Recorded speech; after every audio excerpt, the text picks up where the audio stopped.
Back in 1911, a standard train was scheduled to depart from a railway station in Rome, hoping to reach the city of Milan. Needless to say, none of the 106 passengers ever made it to the destination, and no one has ever seen them again. What happened to these people and to their train? Were they really lost forever? Some people seem to believe this isn't the case. As it was completing its journey, the train was supposed to pass through a long tunnel. It did enter it, but never came out the other end of the tunnel. Nothing was left of the train, and it seemed like it literally just vanished into thin air. Only 2 of the passengers were found, but they were quite unwell at the time, and their stories did not seem to make much sense. They spoke of a dense fog that they simply jumped out of because they got so scared. 15 years later, a story spread about a group of 104 Italian people that popped up in Mexico City, claiming they had arrived by train from Rome. If that's not weird enough, the story appears to have been reported back in 1845, 66 years before the train even departed in the first place. Of course, nobody at the time actually took these people seriously, but you can't help but wonder, did they actually time travel via the Roman tunnel, or is it just another urban myth? What do you think? The Lost Colony is the story of a strange phenomenon that happened back in the late 1500s. A group of people from England had moved into a colony on Roanoke Island off the coast of present-day North Carolina.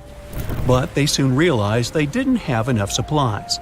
To fix this, the colony's governor decided to head back to England to get some. He didn't manage to come back for another 3 years.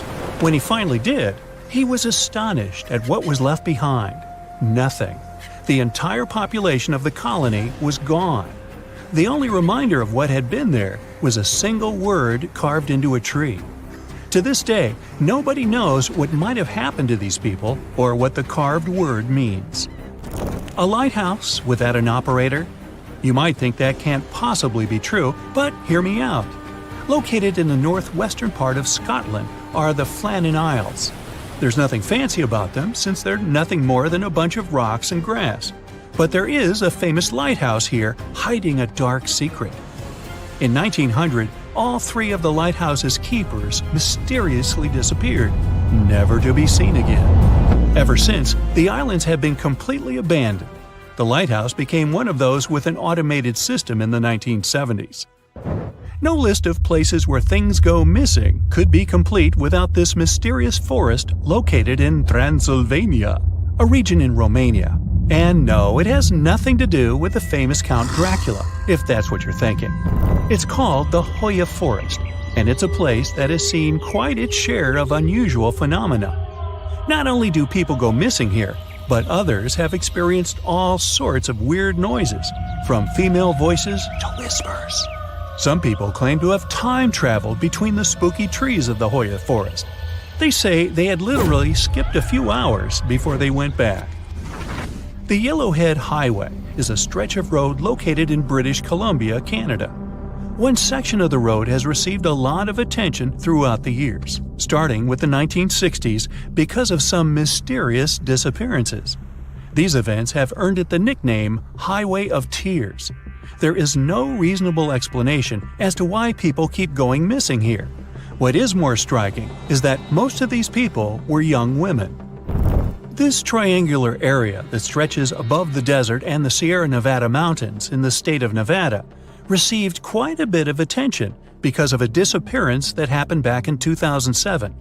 A record-setting sailor, aviator, and adventurer named Steve Fawcett flew here in a small plane and then disappeared. They searched for Fawcett intensively for months, but didn't find any traces of him or the aircraft. 1 year later, the mystery of Fawcett's fate was finally solved when a hiker came across his ID cards, and later a search party found the plane's wreckage. It's one of the most visited natural resorts in the world, but Yosemite National Park carries some dark secrets of its own. Despite its beauty and abundance of wildlife, a total of 45 people went missing right here in this location. No one knows what happened to them. Hey, maybe we should ask the local bears. They might know something. There are even stories of people that disappeared from one region of the park only to pop up in a completely different location. This hasn't stopped over 3 million people that visit the park each year from wandering around this location, though. Whenever a ship happens to sink, you'd expect to at least find pieces of it on the bottom of the sea, right? Well, not if you're traveling through Lake Superior. It's located along the border of the United States and Canada, and became famous because of the great number of ships that went missing here. It may have something to do with the stormy winds, of course, but that doesn't explain why some ships simply vanish altogether, without a single piece of them ever to be found, not even at the bottom of the lake. It does gather a lot of tourists each year, though. They come here to scuba dive and see the remains of some of the ships that still lie here. The bottom of this lake even contains what's left of the notorious SS Edmund Fitzgerald. Back when it departed on June 7, 1958, it was the largest ship on North America's Great Lakes and, to this day, remains the largest ship ever to have sunk in the area. Similar to other events, the exact cause of the shipwreck remains a mystery.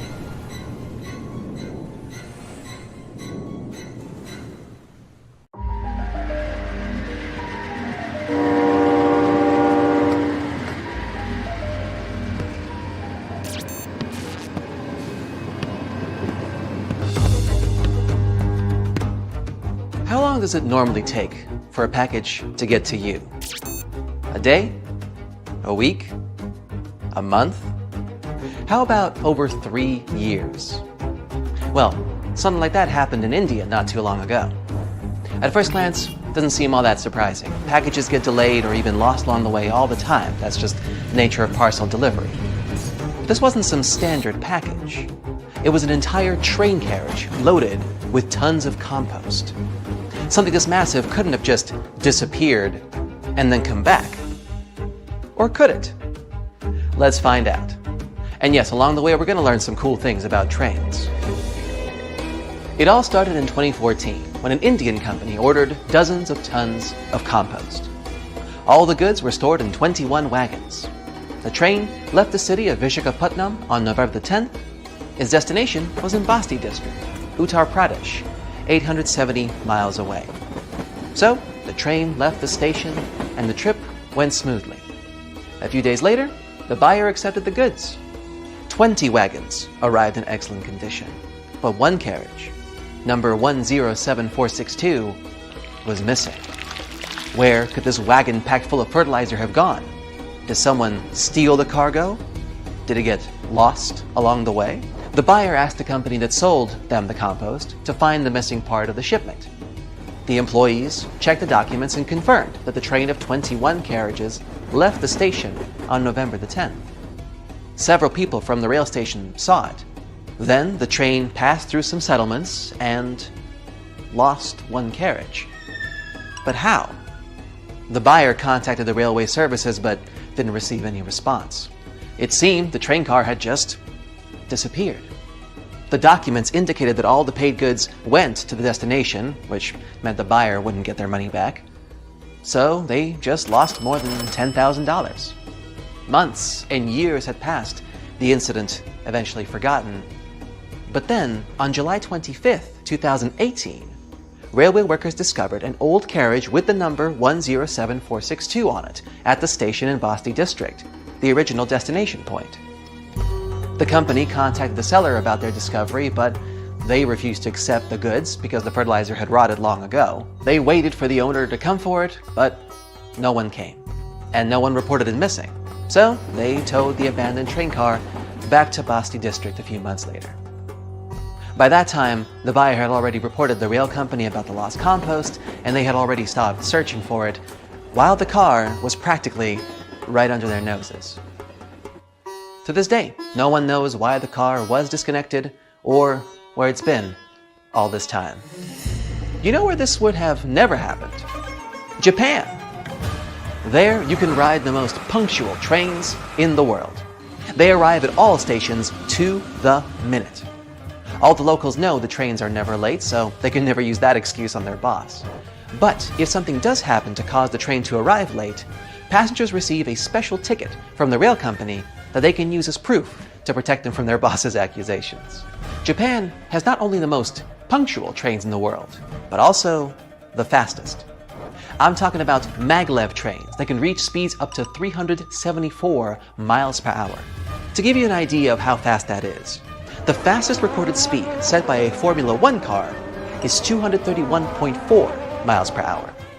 Not even close to the maglev train just traveling down its normal route. What's more, even if it travels at top speed, you can comfortably sit in your seat and drink tea on the train. You won't feel any vibrations or hear the sound of the wheels because it has no wheels at all. Maglev is short for magnetic levitation. Using the power of magnets, the train is basically suspended, floating just above the railway, meaning they don't actually touch, meaning there's next to no friction. This is what allows maglev trains to reach and then maintain such incredible speeds. Wouldn't it be cool to have such trains in every city? I mean, forget about traffic jams, am I right? But unfortunately, they're not so popular around the world. Charging the train's magnets requires a lot of energy. They heat up to incredibly high temperatures during the trip, and then they need to cool down after. And this also requires a lot of incredibly expensive infrastructure. For many countries, such trains would be simply economically unviable. For now. That carriage in India would probably have been standing at the railway station forever if someone hadn't noticed it.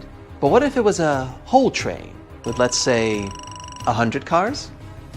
I mean, what do people do with old train cars? Usually they would put old trains in landfills, dismantle them for scrap, dispose of them with pressure compacting, or melt them down.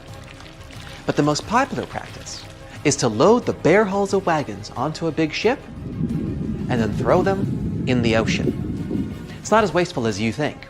The trains actually provide a great frame for corals and plant life to grow on them. And soon these overgrown train carriages become homes for fish and other ocean inhabitants. This is how the people in New York decided to get rid of their old trains. From 2001 to 2010, they sank more than 2,000 cars this way. And soon, these trains became artificial reefs. They got completely covered by corals and algae, and shells, crabs, sea sponges, mackerels, perches, and sea turtles settled in each car. Underwater photographers and divers filmed those wagons and even saw dolphins swimming through them. It's like an underwater city where the trains are free real estate for the fish. So, people provided modern housing for the fish and saved about $30 million on recycling. I mean, I use the term modern very loosely. They look more like phantom trains. But you know what the coolest thing about phantom trains is? They actually exist. And you know what's even cooler? You can get in and ride one. You can find such trains in England, in small towns like Sneyd. Now, imagine you stepped onto the empty train station there. It looks decrepit and abandoned. There's no parking, no ticket machines, no shops. And now you hear the sounds of a train arriving at the station. It seems normal enough, but when you step inside, you'll probably feel some discomfort since you're the only passenger on this phantom train. You can walk from the first carriage to the last one if you like. No one will stop you. You can actually choose from several similar trains. Yeah, there's a lot of them moving all around England. They're left running through abandoned railways because it actually works out economically for the country. To cancel these phantom train routes, you'd need to go through many bureaucratic procedures and spend taxpayers' money. And there's no need to do all of that if the trains just go and don't bother anyone. Also, they attract many tourists and enthusiasts who love to visit abandoned stations. If you're interested, you should know that it's not so easy to find these routes. You need to carefully study train schedules on the internet, since not even all the railway workers know about them. In some remote places, the trains arrive only once every few days. But what about real phantom trains? There are many stories about trains that have mysteriously disappeared throughout the years. The most popular one is the legend of the Zanetti Train Company. Several wagons disappeared with dozens of passengers in a mountain tunnel in Italy in 1911, and then popped up out of the blue in 1845 in Mexico? But of course, there's no evidence for this story. Someone just wrote it in a newspaper and everyone believed it. The same thing happens with planes and ships that supposedly travel through time. Although it's much more common for sailing vessels to become abandoned and then left to sail aimlessly on the seas for decades. There's much more documented evidence of that. But if you really saw a mysterious train arriving at an old railway through the fog in the middle of the night, would you step inside?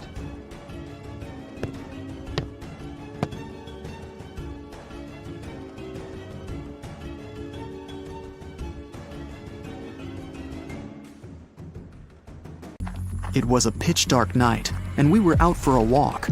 Suddenly, a bright white light came from the train tracks. It was getting closer and closer before it reached the woods and suddenly faded away in the distance. This story, told by hundreds of witnesses, sounds quite normal until you find out those train tracks have long been abandoned and torn out. The last train that could have been the source of light had departed many years ago. The mysterious ghost train became the main site of St. Louis, a little village in the Canadian province of Saskatchewan. There are just around 400 people living there, and hundreds visit it to see the St. Louis light. It was featured in books and online, and was on TV shows like Unsolved Mysteries. For decades, no one could explain what it really was. Some people spotted a white light. Others said they'd seen a red one. An urban legend explained the red light was a lantern carried by a ghost of a train conductor who had lost his life one night examining the tracks. Scientists tried to debunk both ghost-involving theories, but failed. Then, 2 high school students from northern Saskatchewan decided to jump in. They first witnessed the ghost train on a road trip to St. Louis. One of the girls said it must have been car headlights, but she needed evidence to prove that. Together with her friend, she decided to find an answer and make it their science fair project. They made several field trips to St. Louis for research. The young Ghostbusters used a detailed map, a compass, and a GPS system, which was pretty rare back in 2001. The girls found the location from where the ghost light was seen best of all. Then, they drew a straight line on the map to where the light was coming from and marked all roads next to or on the line. One of the girls' father agreed to help them. He parked his car at various locations near the lines and flashed his headlights. The girls didn't see them, as all the places seemed to be too low. Finally, they found a short hilltop highway stretch. For 20 minutes, the dad was flashing his lights on and off, and every time the lights went on, the girls could spot the ghost train. When he turned the car around, they saw the mysterious red light as well. The spot was rather far away from the track, so it was possible to see it thanks to diffraction. The light passed through a little opening, maybe the trees, and became larger. The smart girls received gold medals at the science fair for their project. 10 years later, a similar story happened in Anson, Texas.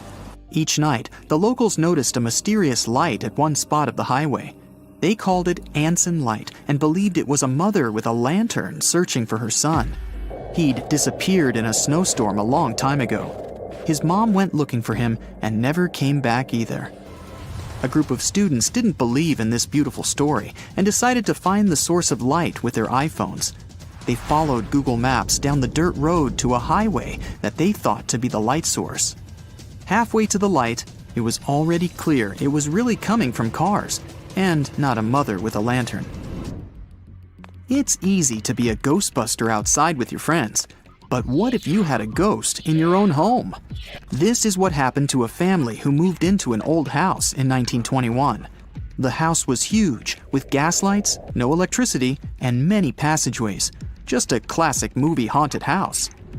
One morning, the lady who went down in records as Mrs. H heard footsteps over her head when she was home alone. She rushed upstairs and found an empty room. She checked every room and also looked one floor up. It was all empty. Then, she started hearing strange noises when she was in bed at night. It sounded like someone was moving furniture and china and sighed in the silence. Whatever was haunting the family was getting braver and braver.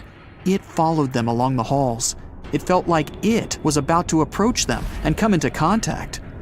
One of the children of Mrs. H once ran into her room and asked why she was calling him. She said it must have been the wind, but the child was positive it was someone's voice. The plants didn't live long in that house. Finally, the scariest thing happened.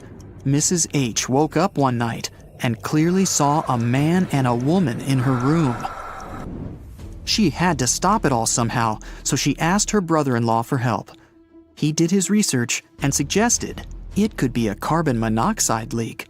This colorless, odorless, and tasteless gas had caused similar visions in other people. When they checked the gas, they found the gas was coming out of the furnace and into the room instead of going out through the chimney. It gave the family headaches, hallucinations, dizziness, and other unpleasant symptoms. Some ghosts leave fingerprints behind, or so says the San Antonio legend.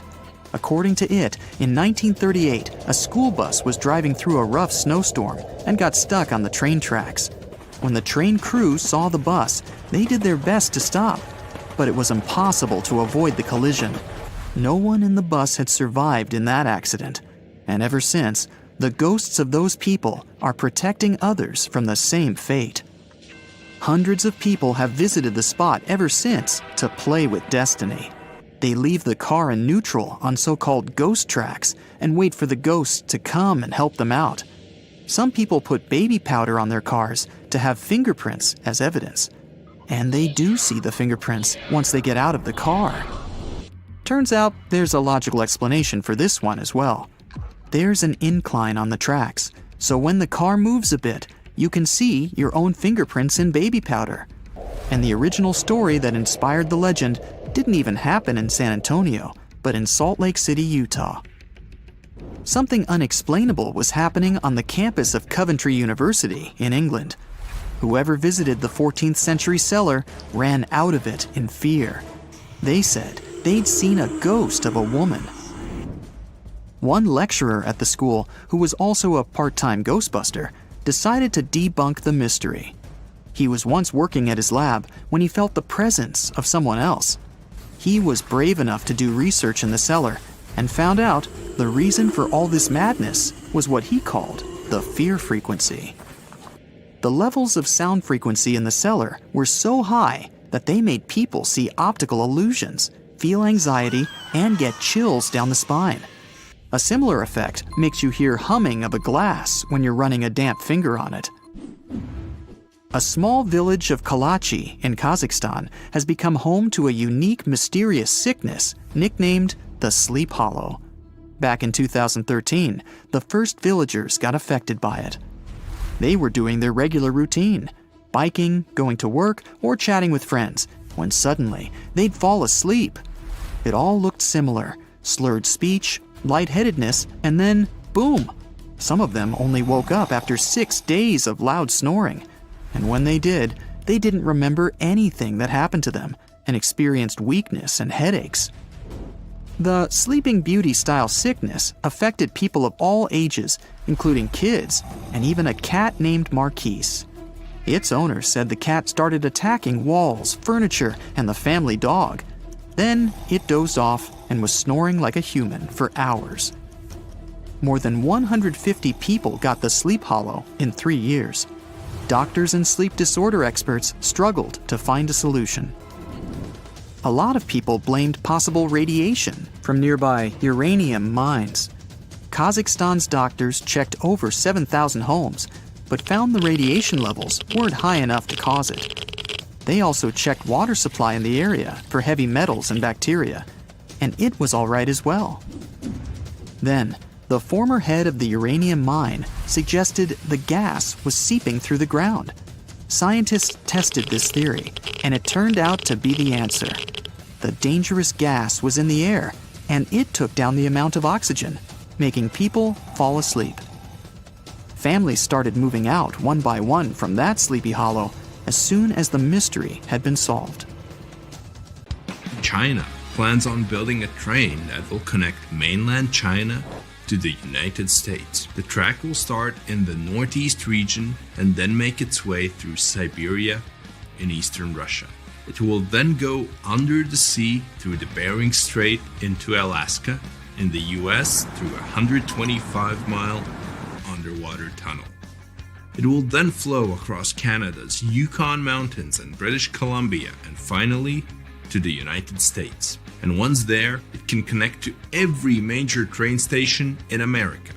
The total distance, around 8,000 miles. This China, Russia, Canada, and US network was conceived in 2014 by a group of Chinese engineers who had a vision of a major transcontinental train track. They claim that if the project is built, then you will need just 2 days for a trip from China to America without having to go to the airport. A train ride is much smoother than a plane and offers people better opportunities to experience traveling near the ground rather than up in the air. And the trip itself can boost tourism across 4 countries. Even though a plane ride from China to the US takes just 14 hours, depending on where you're coming from, anyone will get to experience the joys of looking out of the window and seeing yourself whisk through the land. This new rail system will be 1,800 miles longer than the Trans-Siberian Railroad, which is the longest railroad in the world, and the tunnel itself will be 4 times longer than the English Channel. If the project gets the green light, then it would cost a total of $200 billion. Building on the main surface won't be so much of a hassle and won't be as challenging as one would expect. But the tunnel in the Bering Strait will require many skilled and experienced engineers to construct it. And they have already figured out how they're going to do it. It will be divided into 3 levels with 2-way traffic. The upper level will accommodate the high-speed trains, while the bottom level will be for the slow-moving cargo and passengers, while the middle level will be reserved for emergencies. The cargo train can move up to 100 million tons of cargo, which makes up 8% of the world's freight cargo between Europe, Russia, China, Japan, South Korea, Canada, and the United States. Passengers wanting to leave from Alaska to Russia and vice versa will only have to take a 20-minute high-speed train ride to their destination. The tunnel alone in the Bering Strait will cost around $35 billion. From start to finish, it could take anywhere between 12 to 15 years to complete. The project will involve many international firms and construction companies to help out with completing it. This could possibly be the most expensive project in history if funded properly. And it has to be strong enough to handle the icy waters in the Bering Strait and the strong waves around it. The China, Russia, Canada, America railway line would be the most expensive and ambitious mega project in history and would take years to complete. But according to some resources, China is confident that they have the technology necessary to do something of this scale. It will change the transportation industry forever and increase tourism across all continents.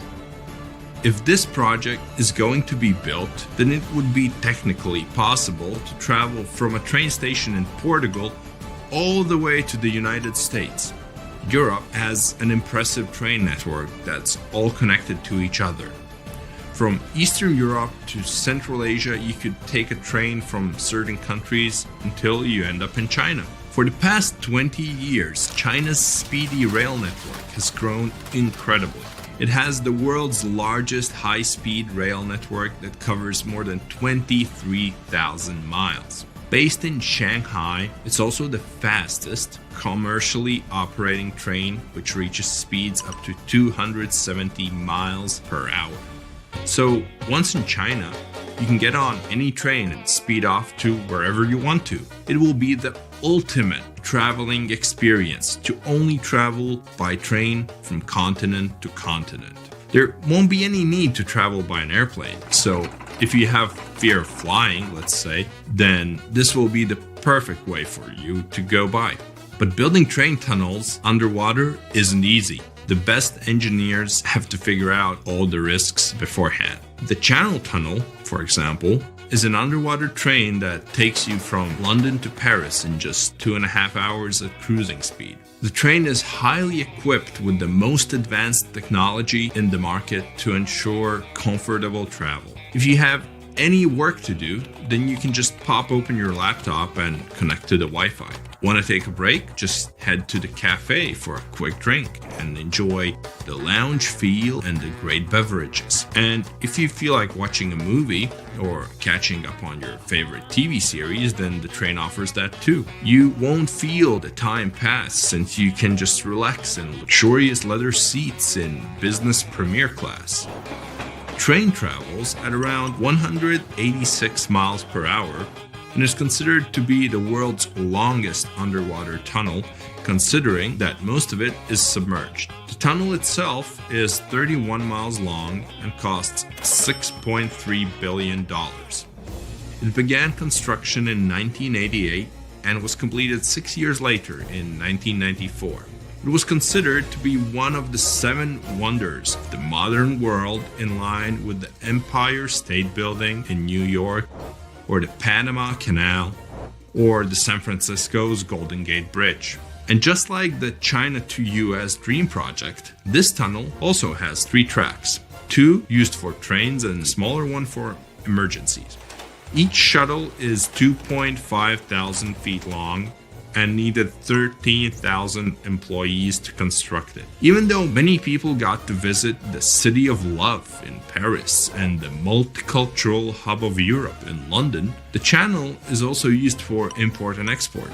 According to some reports, 26% of traded goods travel between the UK and the rest of Europe each year using the tunnel. China approved the first underwater speed train from the port of Ningbo near Shanghai to Zhoushan, which is a group of islands on the east coast of China.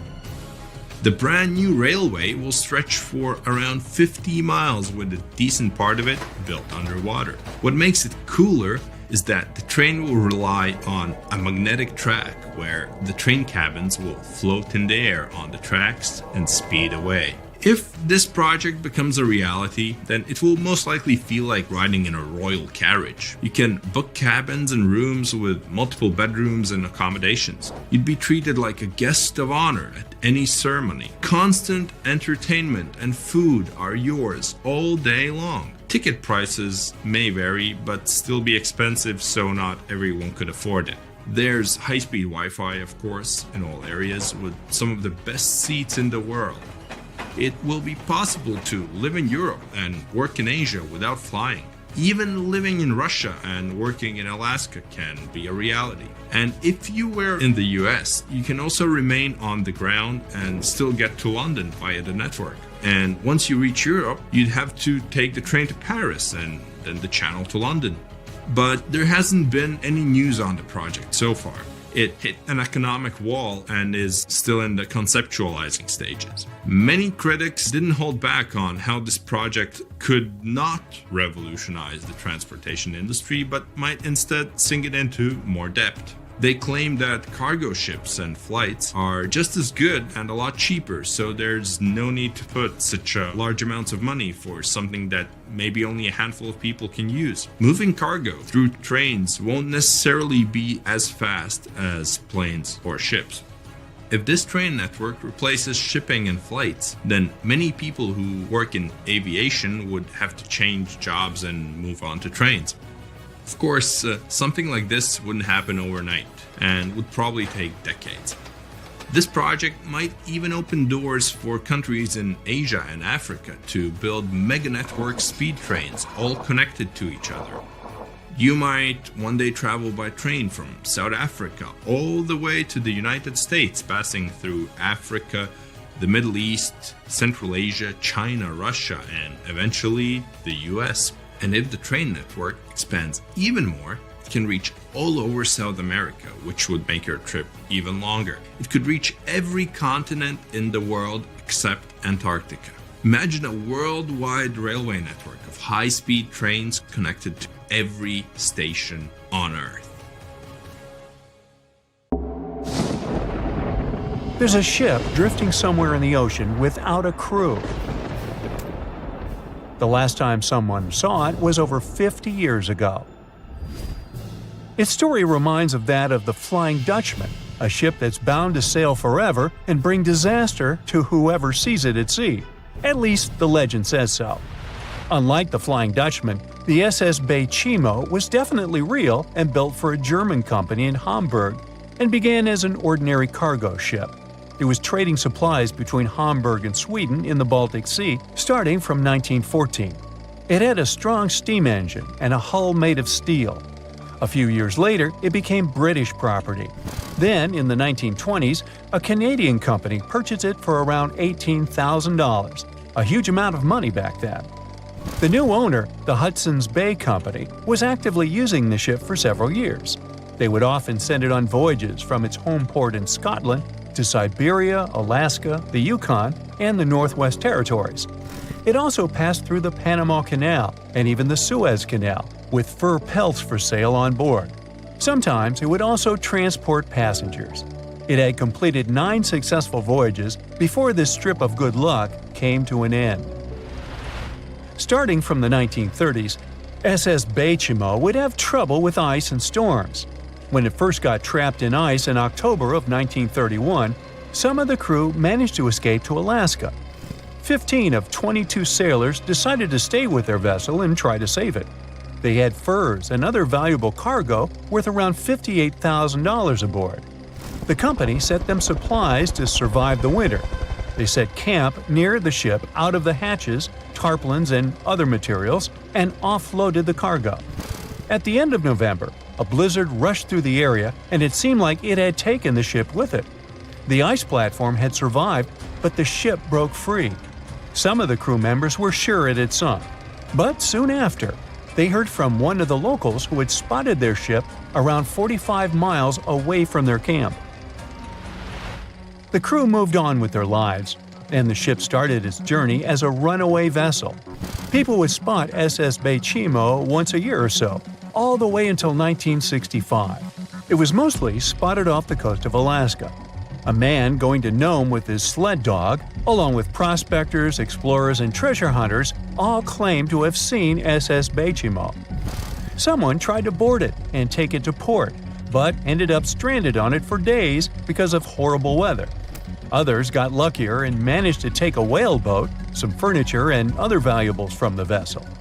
Those who got close to the ship saw that it was damaged and missing the propeller. Still, it stayed afloat without a crew for at least 38 years and became the longest sailing ghost ship in history. In 2006, the Alaskan authorities started a project to solve the mystery of this ghost ship of the Arctic and finally find SS Bay Chimo, either still above or below the water. So far, the project has not been a success. SS Bay Chimo remains one of the estimated 4,000 ships that have disappeared off Alaskan shores. If the legend of the 17th century isn't lying, this ghost ship could be sailing somewhere along the Flying Dutchman. It belonged to the Dutch East India Company.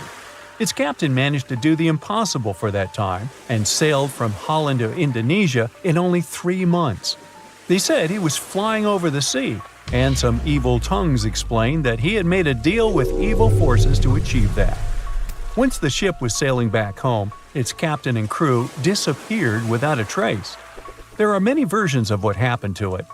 One of the first ones said it had tried to enter port at the Cape of Good Hope, got in a terrible storm, and sank as there was no captain to save it. Another legend says the captain had refused to obey the skies to let the ship sink during the storm. A scary light form then struck the boat and the crew, and it was condemned to forever wander without rest. Many sailors claim to have spotted the wandering Dutchman. The Duke of York, who was to become King of England, mentioned having seen it in Australian waters. Right after spotting the ship, the man who saw it first fell from the top of the mast and didn't survive. There were more encounters with this legendary ship up to the middle of the 20th century. Ships would nearly collide with it as the Flying Dutchman jumped out of the blue. Scientists have a more logical explanation for this mystery: Fata Morgana, not to be confused with Hakuna Matata. Now, when you're out at sea on a hot day and the air is all wavy, It feels like when you look at the road on a scorching summer day. That's because of something called atmospheric refraction. When light passes through different layers of air with different temperatures and densities, it bends and twists. Sometimes, under certain conditions, this bending of light can create really bizarre optical illusions over the ocean, like sightings of the Flying Dutchman. The Fata Morgana phenomenon can make distant objects appear distorted, stretched, or even lifted above the horizon. So you can see a ship far away, but because of the way the light is bending, it will look like it's floating above the water or even disappearing and reappearing. A Fata Morgana is most commonly seen in polar regions, especially over large sheets of ice that have a uniform low temperature. But you can see it anywhere, even in deserts and over lakes on hot days. The first stories about ghost ships go all the way back to ancient Greek and Roman mythology. One of the most famous ghost ships in history is the Mary Celeste. This brigantine was traveling from New York City to Genoa and was fully stocked with provisions, but missing a crew when it was discovered in the Atlantic Ocean in 1872. The crew's personal belongings were also there, completely undisturbed.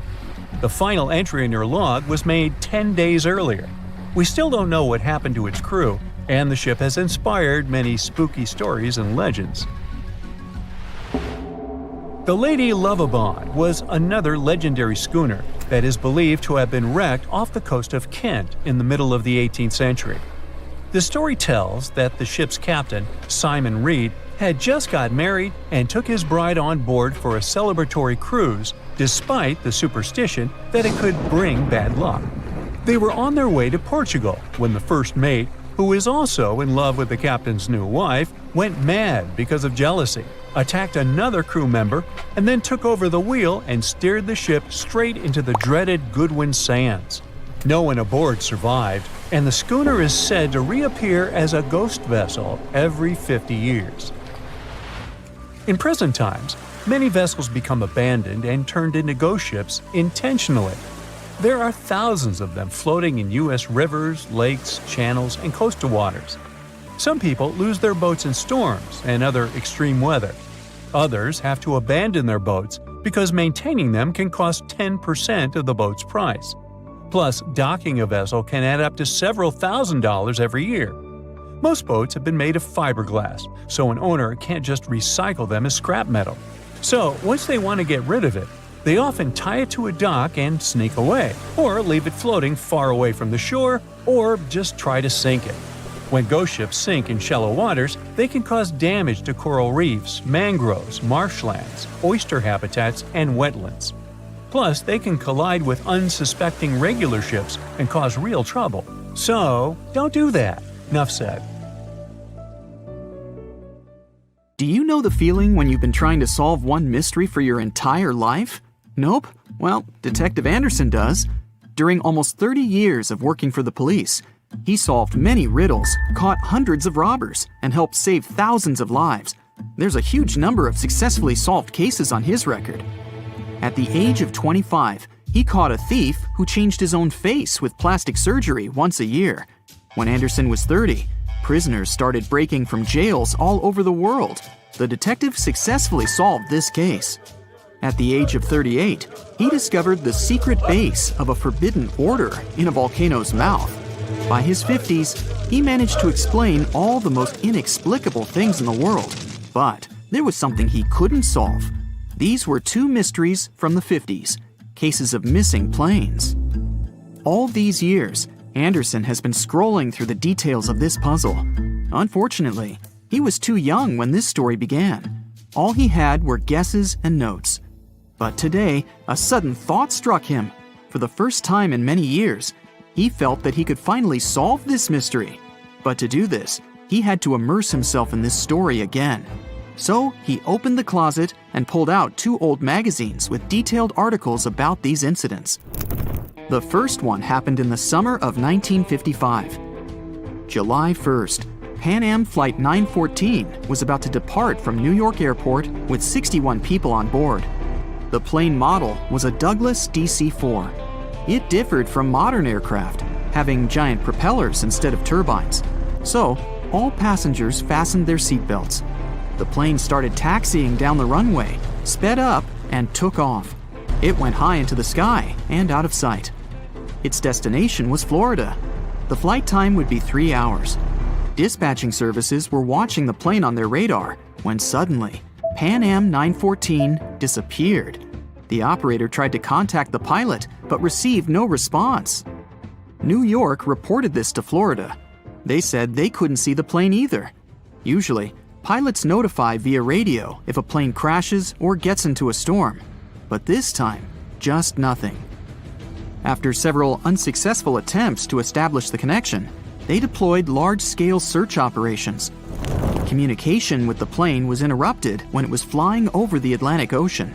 Therefore, the air company had to admit the aircraft crashed into the water. But this version had no proof. When planes fall that way, rescuers find floating debris. Some parts of the cabin or luggage always get to the surface. This time, rescuers found nothing. The plane didn't transmit any distress signals and didn't leave any traces of the crash. It seemed like it just disappeared into thin air. People forgot about this disaster for 37 years. And then, something bizarre happened. 1992, Venezuela, Caracas Airport. The control tower received a signal about an unknown aircraft approaching them.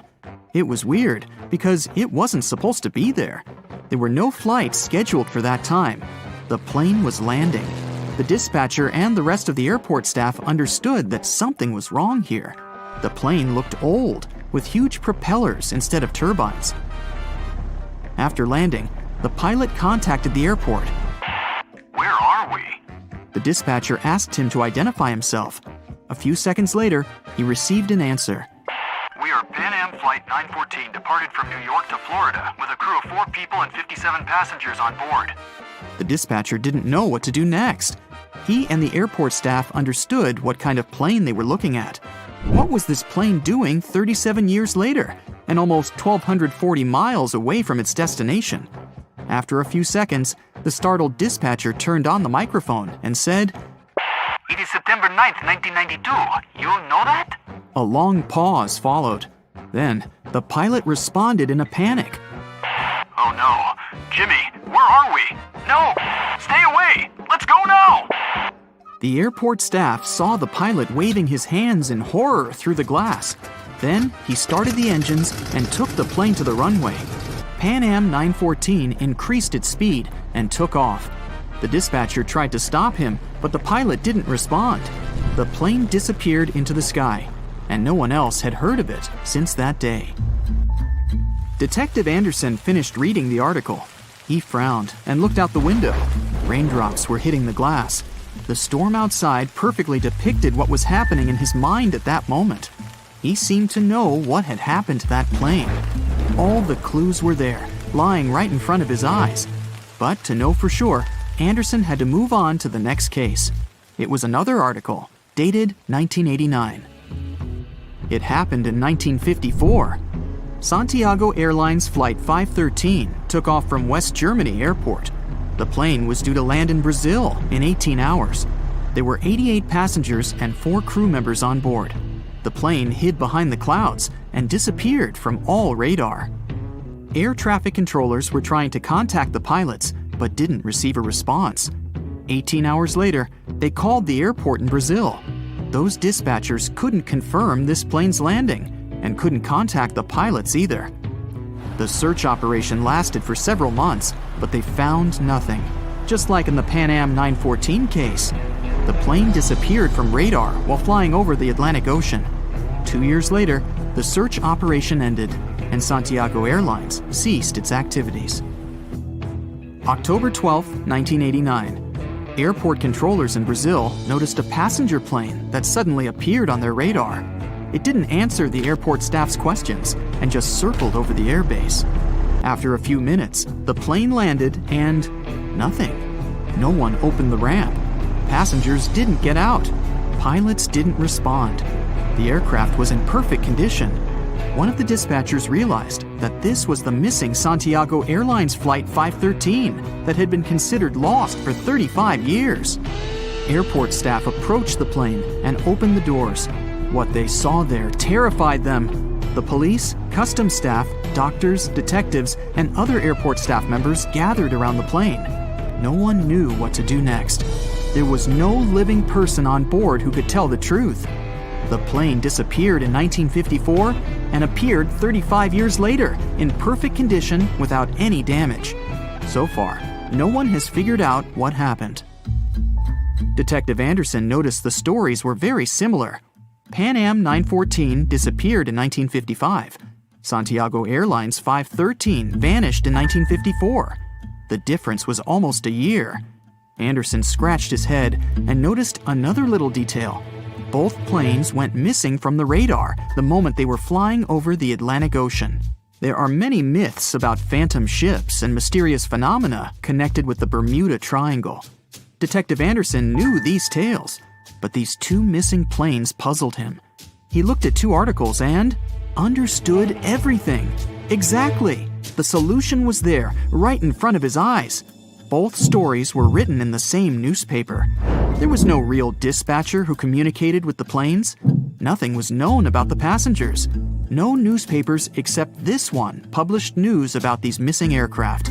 It seemed they just took the same story and changed the dates, locations, and names of flights. Yes, the case was solved. It was all fake. The rain stopped. Detective Anderson looked out the window and heard the sound of a passing train. He remembered another weird and fake story, a story about a phantom train. It took place in Italy in 1911. 100 passengers boarded the train of the Zanetti Railway Company. It went through the picturesque mountainous area, got into a mountain tunnel, and disappeared. No one else had seen the train since then. All the passengers were lost, but not for long. They appeared in the past. There were records dated 1845. One unknown doctor from Mexico City wrote about 100 Italians who appeared in the city from nowhere. They were all dressed strangely and talked about one mysterious train. This was a completely made-up story. There was no proof or records about this train and the people who got into the past. A loud sound interrupted his thoughts. Detective Anderson picked up the phone. He was silently listening to the person on the other end of the line. A minute later, he answered, "Yes." The detective put the phone down. It was a new mystery for him. In the Sahara Desert, the locals noticed a huge ship lost in the South Pacific 27 years ago. There was no crew on board, no cargo, and no flags. No one knew how it appeared among the sand, but wet mud formed around it because of moisture. It seemed like the ship had just teleported there from the water. Perfect! No fakes this time. Detective Anderson put on his hat and left the office. But this story is for another video. No matter what happens, don't stop! We almost got it! Two treasure seekers are digging frozen ground in a cornfield at night. It's raining hard, lightning is flashing, but these two guys keep working. And now the shovel hits something solid. No way! A treasure chest! They start digging faster and find a piece of a ship's engine. What the? Far from the seas and lakes, somewhere under the fields of Kansas City, they found a giant sunken ship. How is this possible? Now you'll see. Some people spend their lives searching for shipwrecks with treasures underground. One of them is explorer David Hawley. He's been looking for such ships far from the seas, rivers, and oceans for many years. He does this because he likes the feeling of adventure. The holds of these ships may contain chests of gold, antiques, and artifacts. And you can get a lot of money for them. David says you don't have to go into the ocean to find a sunken ship. They may be lying in your backyard. But why do ships end up buried underground among fields, farms, and plains? Let's find out using the example of steamboat Great White Arabia. According to old records, the newspaper clippings, this ship had been carrying about 200 tons of treasure before it sank in 1856. Many rumors and local legends said the ship was lying underground a few miles northeast of Kansas City. It was there because people deliberately altered the riverbed and channels of the Missouri River in the second half of the 19th century. They artificially brought the shores closer to each other. They narrowed the river to increase the flow's speed so boats could sail much faster. In the 19th century, steamboats were the most popular means of transporting passengers and goods. Before railroads, they extended the western border across the Mississippi and Missouri rivers and brought supplies to people. That's why it was so important to increase the speed of their movement. So, on September 5, 1856, Arabia was sailing along such an estuary. It came across a snag sticking out of the water. A piece of log quickly flooded the ship. Fortunately, all passengers were evacuated. But the steamer and its precious cargo reached the silt bottom of the Missouri River in a few minutes. Several years had passed. Everyone forgot about the vessel. During this time, the course of the Missouri River had changed. But Arabia remained under the wet, muddy bottom. The soil level above it was getting higher, and the ground was losing moisture. Eventually, many decades later, a cornfield formed above the sunken ship. In the 1980s, one farmer owned this area, and he had no idea what was hidden in his territory. David Hawley carefully studied the history of the sunken ships of the USA. He knew that hundreds of steamers had gone underwater all over Missouri, but most of all, he was interested in Arabia, as there were rumors that it was filled with gold and other valuable things. The territory of cornfields in Kansas was vast, but David Hawley knew how to search properly. In 1987, he started working. First, together with his brother and father, they collected all the clippings from old newspapers they could find. They were looking not only for information about the steamer, but also for maps of the Missouri River. They tracked its historical changes, checked the dates, and identified a large area where the steamer sank. Next, they used electromagnetic testing and other geological stuff to study the soil and find the right place. They searched for differences in ground moisture and density. Then, they went through the territory with powerful metal detectors. And so, by the fall of 1988, they had determined the location of the steamer. Arabia was the size of a football field. This gigantic vessel lay 45 feet underground, 4 stories down. But before they started excavating, they had to ask the owner of the cornfield for permission. For the farmer, this news was a big surprise. He agreed, on the condition that the excavations would be completed by spring so that he could sow a new crop. Digging a giant ship in winter is much more difficult and expensive than at other times. It includes additional equipment, electricity, and heating costs. The team worked day and night. They financed the excavations out of their own pocket. Each invested more than $10,000 and took out a bank loan. Finally, they noticed the first details of the ship. The shovels hit the huge engine boilers and the deck. The goal had been achieved. Most of the cargo lying inside the sunken ships is covered with rust, shells, mud, and is badly damaged. The contents of Arabia were in excellent condition, considering that the ship had sunk 130 years prior. Unfortunately, they didn't find the chests of gold. Still, they got several tons of other valuable cargo, household items of people who lived in the middle of the 19th century. It was a time capsule. The ship was carrying supplies for hundreds and thousands of people, and all these things were perfectly preserved. For example, they could clearly see the brand stamp Goodyear Rubber Company on one rubber shoe. The longer the excavations continued, the more things David and his team found. In the barrels, they found plates from the 19th century. They were intact and usable. Also, there were clean clothes, thousands of pairs of shoes, harpoons, frying pans, and umbrellas. The ship was carrying cargo to supply about 16 small towns. Yes, it's not gold, but such artifacts are also precious. The contents of the ship could be worth millions. However, the crew wasn't going to sell these things. They made a museum on the site of a former fruit market in Kansas City. If you go there, you will immediately feel like you're in a department store of the 19th century. There are thousands of items in good condition. Even the matches here are dry enough to light up. It took David many years to present the entire collection from the steamship. He values each of the items and doesn't want to sell them. Anyone can come here, pay for a ticket, and find themselves in the past. Who knows, maybe there's an old ship hidden in your backyard too.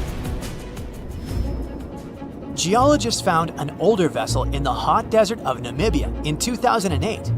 This ship sailed back in the days when pirates scared sailors on the seas, and now it's inside a dried-up lagoon. The ship sailed from Lisbon in 1533 and disappeared with the crew near a small diamond mining town. After almost 500 years, the hull had been badly damaged. Only the carcass of the ship remained, but the treasure hidden inside the vessel stayed intact. They carefully studied the boat for a long time, trying not to ruin anything. And then, 5 days later, they found a big old chest in the hold. Carefully opening it, they found gold coins there. Thus, the cost of the ship was estimated at about $10 million. The exact cause of the shipwreck is unknown, but experts believe the ship was destroyed by heavy cargo and bad weather. It went to the bottom of a lagoon that later became a desert. Some find an airplane in their backyard, others discover a ship, and one man found a passage to an ancient secret city in his house. This happened in Turkey in 1963. The owners of the building decided to make repairs. He went to his basement and knocked down the wall to turn this place into a living room. And so, behind one wall, he found a tunnel leading underground. The man thought it was some kind of a secret chamber. He went down there and realized it was something much more than that. It was an ancient city 18 floors deep.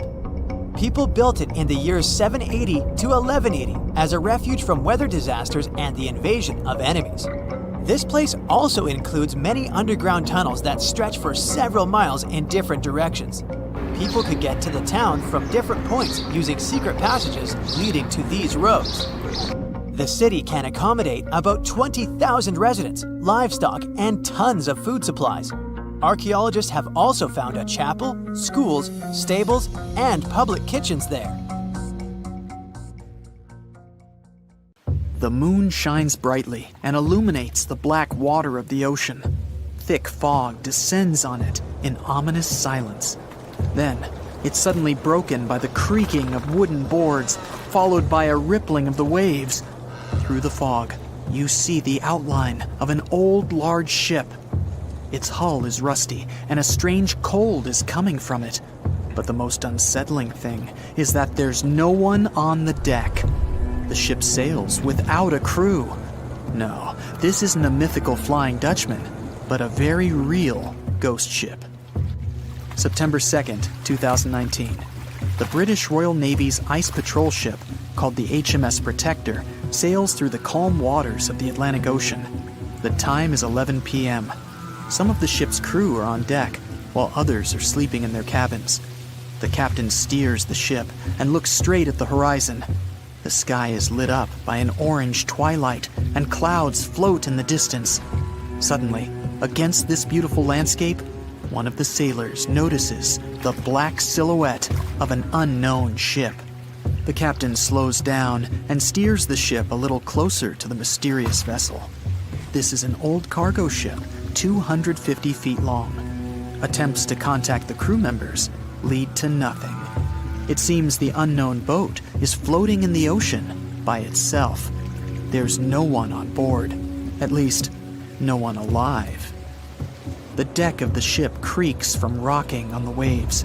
The sun sinks below the horizon, and it gets dark. The ship looks terrifying. British sailors don't dare to climb on that strange deck. They take a photo, post it on the internet, and sail away.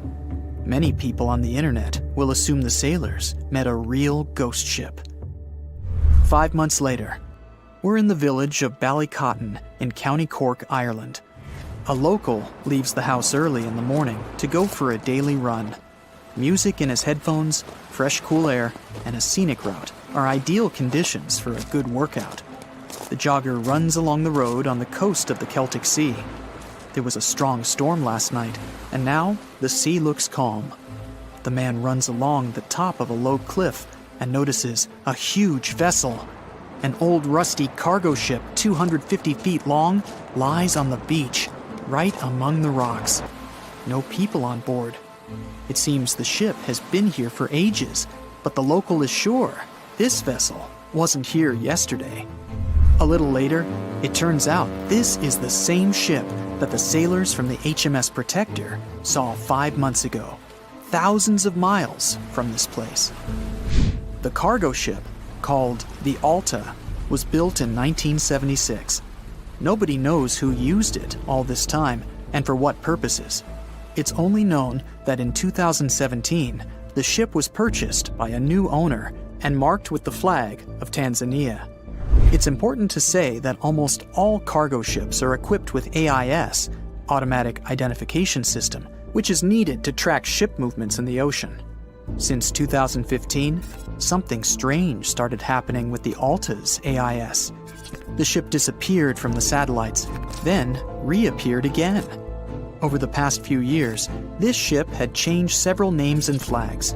It's not surprising that its AIS shut off and turned on numerous times. It's said that some of those who disable AIS on their ships do so to hide outlaw activities. The ship's captain, whoever it was, clearly didn't want to show the Alta's movements. As AIS showed in 2017, the ship had sailed near Greek port cities. The Alta made 12 stops in 3 such cities in different parts of Greece. Then, the AIS signal disappeared, and 10 months later, the Alta reappeared near the northern coast of Africa, 1,200 miles from Greece.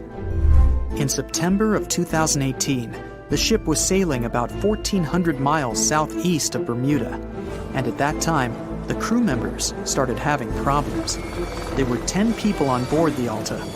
On September 19th, the ship's engine failed right in the middle of the Atlantic Ocean. The nearest shore was very far away. The ship began to drift. As days passed, the crew couldn't fix the vessel. Food supplies were running low. The crew started to panic and tried to contact someone. The situation got worse as a strong hurricane was approaching the place where the ship broke down. Crew members contacted the U.S. Coast Guard. On October 2nd, a helicopter headed towards the ship. Food and water were unloaded on the Alta. This was enough for the crew to bide their time for several days. About a week later, a rescue boat sailed about 1,500 miles to reach the Alta and help the stranded sailors. Shortly before the start of the hurricane, American rescuers succeeded. The entire crew of the wrecked ship was taken to Puerto Rico. The Alta remained drifting in the ocean. After a while, another ship arrived to tow it to the coast of Guyana. Then, something went wrong again. The ship was hijacked. Who did it and why remains a mystery to this day. But then, for some unknown reason, the thieves decided to abandon the ship and left it to drift in the ocean. For almost a year, the ship's location couldn't be tracked. Then, in September 2019, the vessel was found by the British Royal Navy. How the Alta was able to cover the distance across the Atlantic and wash up on the coast of Ireland is unknown. An investigation has been launched in Ireland. It's necessary to identify the owner of the vessel and find a responsible person to take on the task of towing it. But no one has since been found. Once, an unknown person called the Irish authorities and introduced themselves as the owner of the ship, but didn't provide any evidence. Several barrels of oil were found on board the Alta. To dismantle the ship, the Irish authorities will need to spend about 10 million euros. Local residents are annoyed by the wreck too. Corroding metal is bad for the environment, and kids have already snuck on board and posted a video on the internet from inside the abandoned ship. The further fate of the Alta remains unresolved. It's still lying there. That ship sailed in the ocean for just 2 years. Now imagine if some other managed to drift for 38. In all that time, no one could catch this ship, and people still seek it. That vessel is called the SS Bechimo. It was a merchant ship owned by a Canadian trading company. In 1931, the ship got stuck in ice off the coast of Alaska. A strong snowstorm began. The team waited a week for it to end, but the storm only intensified. One day, the weather improved a bit, and part of the team was evacuated to the nearest city. Another part of the crew, with the captain, set up camp near the ship. The storm started again and didn't stop for a long time. The blizzard was so heavy that the ship's captain couldn't see beyond his arm's reach. Finally, when the storm was over, the captain saw that the ship simply vanished. He decided the Bechimo sank during the storm. A week later, the ship was found, drifting near the place where it was lost. The hull of the ship was damaged so badly that it was unsafe to sail on it. The captain decided to abandon the ship. However, it didn't sink. For the next 38 years, it was drifting at various points along the Alaskan coast. Several times, people climbed on the ship, including native Alaskan residents and a group of researchers. Attempts to save the vessel from the sea ended in failure. The salvage operations were hampered by drifting ice and bad weather. The last time it was seen was in 1969. The ship was frozen and blocked by the ice. In 2006, the government created a special project to find the Bechimo. However, in all these years, the ship still hasn't been found. Its fate is unknown. It's likely that the ship has finally found peace and is now lying on the seabed of the Chukchi Sea. Many scary things are hiding in the dark. When you stand on the ship deck in the middle of the boundless ocean and stare into the night distance, your imagination begins to draw terrible pictures. But it's much worse when the horror isn't hidden and fear appears in the light under the rays of the bright sun. When endless snow plains and giant icebergs start driving you mad.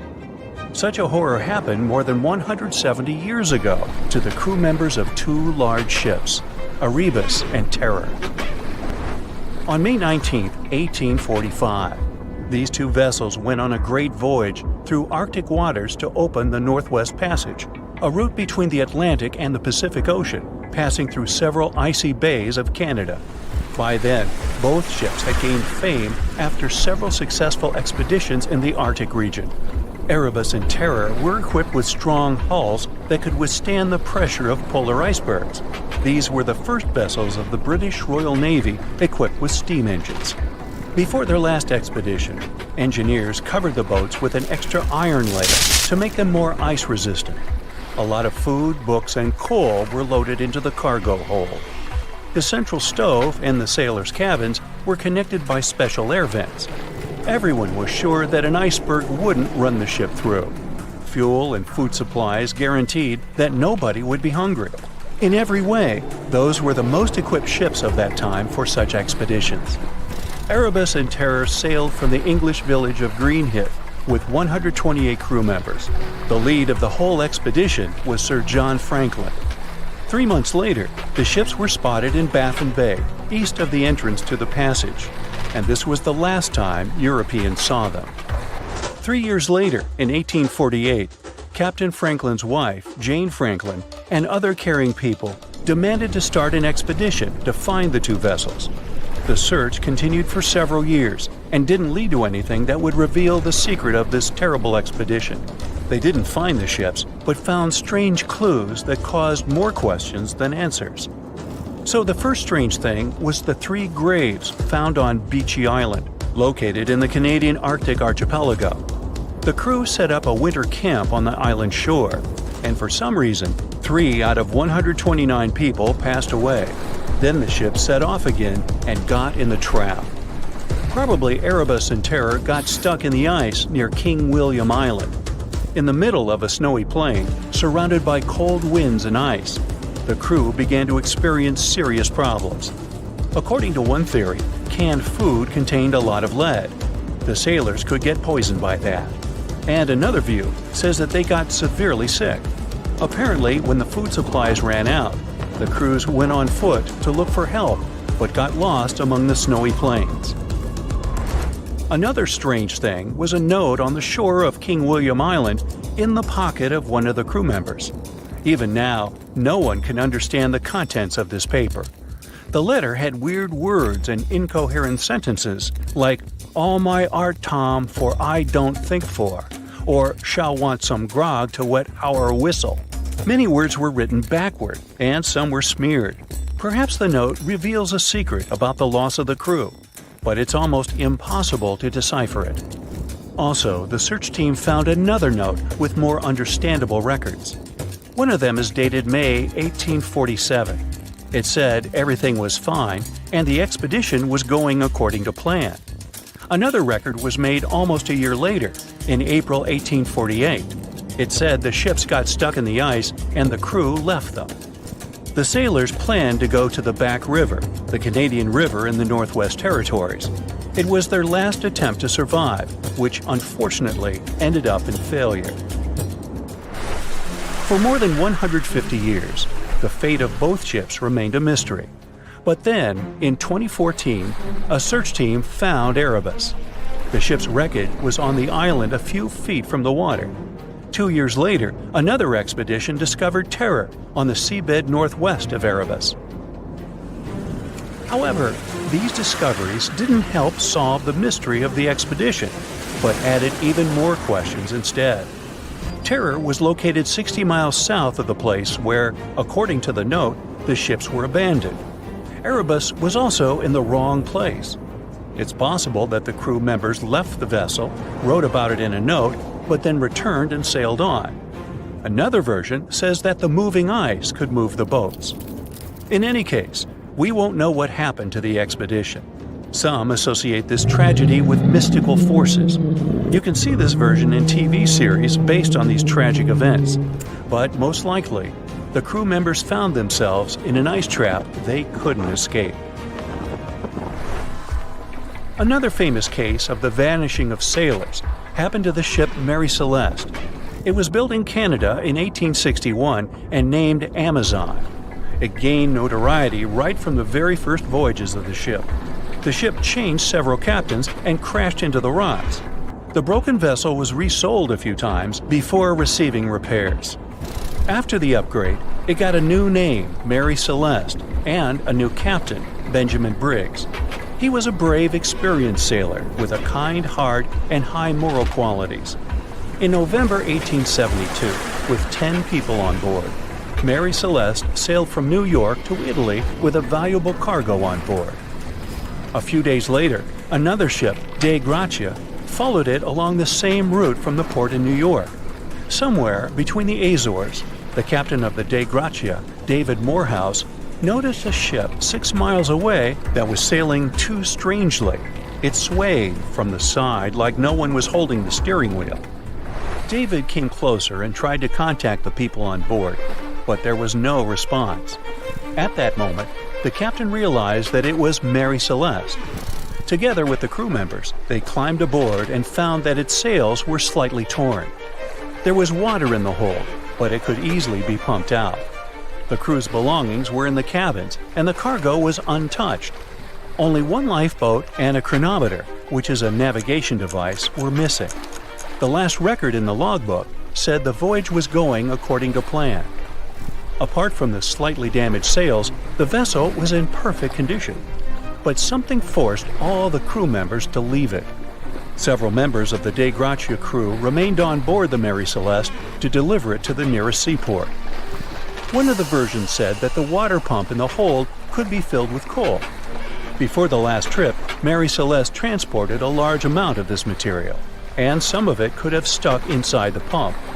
When the ship got into a storm, the hold flooded a little, and Captain Briggs couldn't understand how critical the situation was. There were too many barrels, so he couldn't determine the water level. It was dangerous to stay on board since the ship could sink. Therefore, the captain decided to evacuate by lifeboat. Perhaps they were close to land, and Briggs decided to sail in that direction. But the storm got stronger and sank the boat. Another version says that Dei Gratia attacked Mary Celeste and got rid of its crew to get the cargo. The court couldn't prove this, but the reputation of Captain David Morehouse was damaged, and he had difficulty finding a job after that. The story of Mary Celeste became world famous, so people created many different versions.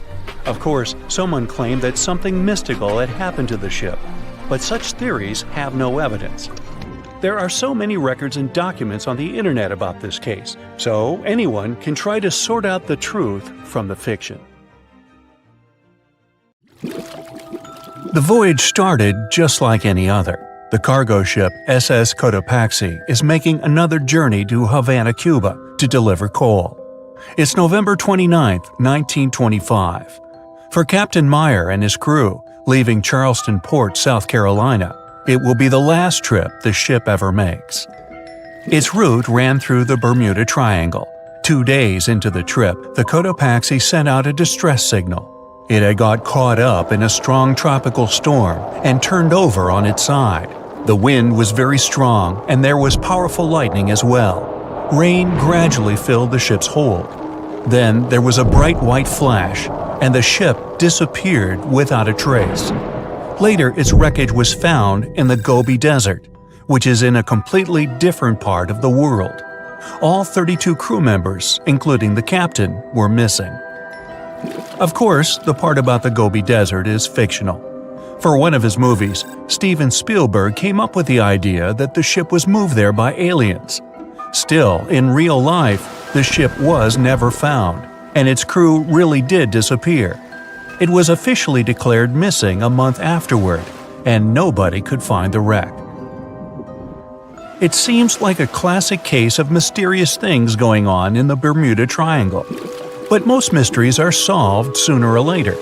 In 2020, the Cotopaxi was found. A man named Michael Barnett had moved to Florida to study shipwrecks off the coast. One wreck in particular really caught his attention. It was much larger than the others, and the locals called it the Bear Wreck. It was about 40 miles from St. Augustine in northern Florida, but no one had ever managed to identify the rusty hull. So Michael started to do some detective work. He measured the size of the shipwreck and started working through all the information he could find. He researched hundreds of old newspapers, leafed through insurance records, and looked at artifacts found on the wreck. After hundreds of hours of hard work, Michael was sure it was the Cotopaxi. But a few years before, there had been a rumor that the same ship had been found off the coast of Cuba. The Coast Guard found the wreck of a cargo ship about the same size that looked a lot like the one lost in 1925. Michael was sure they were wrong, so he teamed up with some science journalists and kept investigating. Soon they discovered something that seemed to confirm Michael's belief.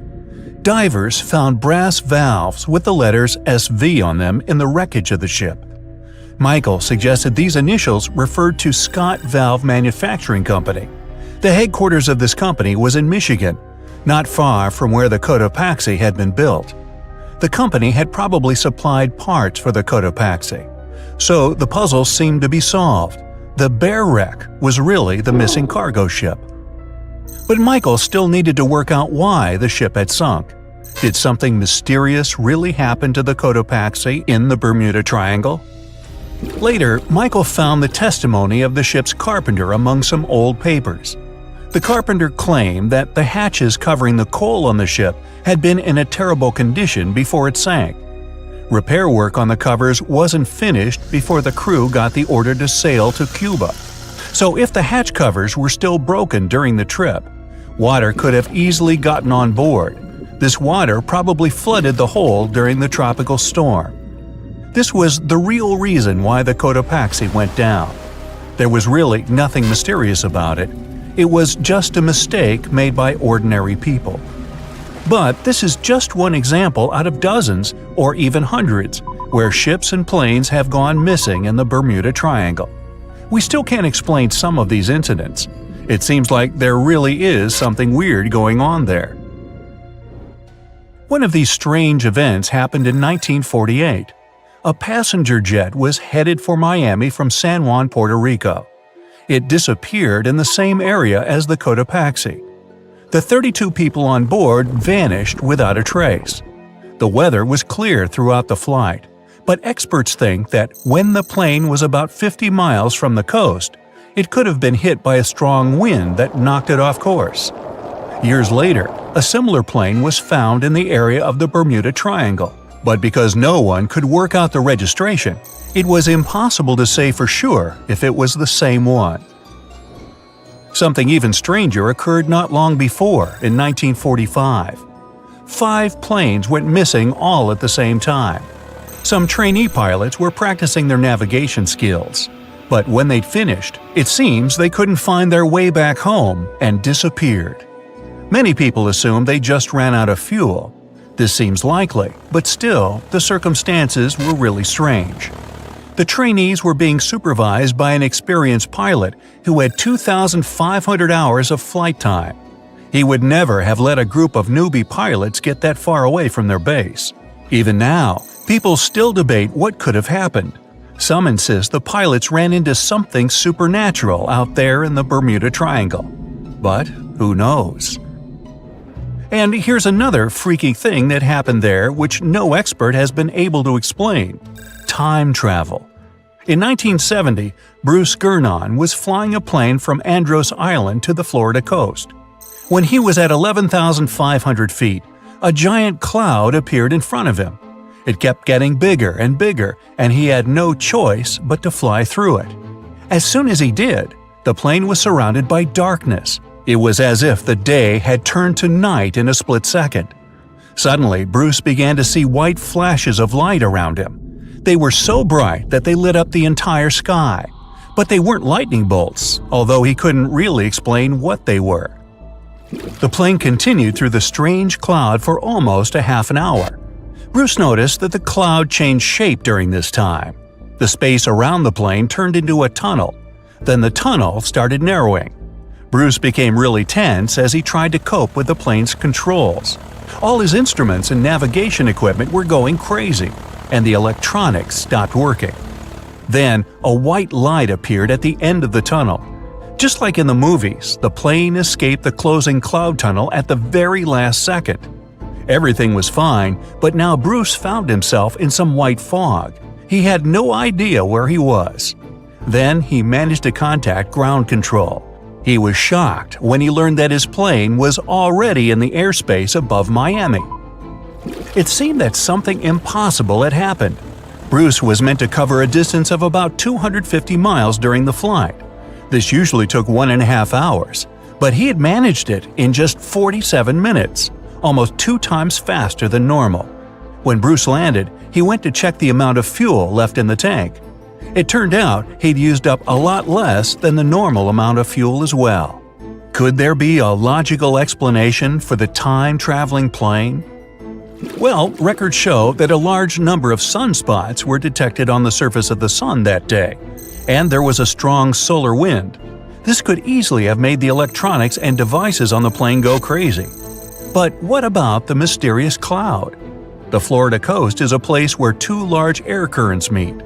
One has a high pressure and the other is a low pressure one. This causes a lot of storm clouds in the area. But people still debate how Bruce was able to cover the distance so quickly. Some people say that some kind of mysterious dark energy was involved. Others say it was a gravitational anomaly that curves space and time. Others think that Bruce is just a fraud. We still don't know the truth. So, is there really something supernatural about the Bermuda Triangle?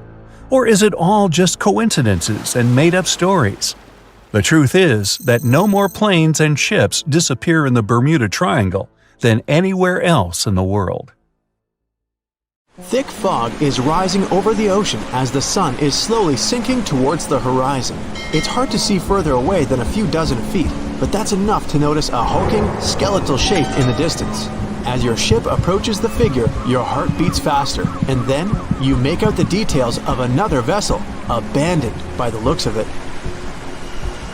Ghost ships do exist, and their mysteries aren't always solved. Take MV Hoita, for example. It was a wooden vessel built in 1931 as a luxury yacht. It had served well to various people over 20 years before it was bought by a Samoan sailor and became a merchant ship.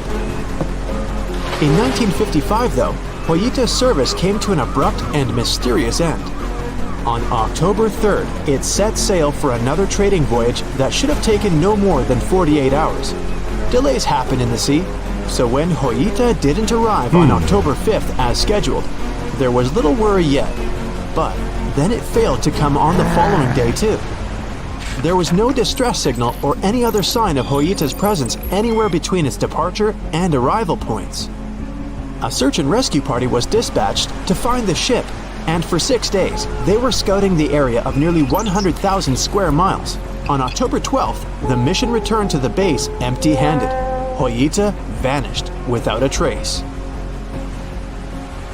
It was only a month later that another merchant ship, Tuvalu, noticed the missing vessel far away from its route, drifting in the open sea and listing heavily.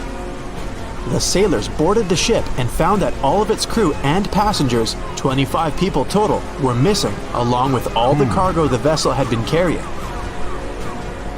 The radio was tuned to the International Distress Channel, meaning that the crew had been trying to ask for help, but they couldn't reach anyone because the radio cable had been damaged, limiting the range to 2 miles. The lifeboats were missing as well, indicating that people on board must have left the ship. Unfortunately, they seem to have taken the logbook with them, leaving the rescue team clueless as to what had happened. Even today, the mystery of MV Hoita hasn't been solved yet. No one knows where the crew and passengers had gone and what had caused them to leave. SV Carol A. Deering wasn't a ghost ship in the usual sense of the word. There were no sightings of it in the open sea. Instead, it was found on the shore. But the circumstances of it running aground are a puzzle shrouded in mystery. Carol A. Deering was built in 1919 in Maine, and it was a large vessel made for commercial voyages. Unfortunately, despite its large cost of construction, it had only served for a year before its last trip. July 19, 1920. The ship was traveling from Puerto Rico to Rio de Janeiro via Newport News to deliver a cargo of coal. It was almost halfway to the final destination when the captain fell seriously ill, and the crew turned back to drop him and his son off and replace the captain. The voyage went without incident, but when it came to Barbados in December to resupply, there were strange moods among the crew. The first mate didn't seem to be happy with the new captain. No one paid much attention to it back then, when they probably should have. The last sighting of Carol A. Deering at sea was on January 28, 1921, when a lightship noticed it off the coast of North Carolina. There was some commotion on the quarterdeck of the ship, where the crew were normally not allowed. Then, another vessel sighted it, but there was already no one on the decks.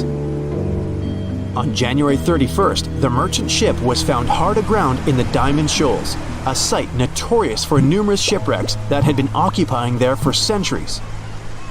When the search and rescue party boarded the ship, they found it abandoned, the log and personal belongings of the crew gone, along with the 2 lifeboats.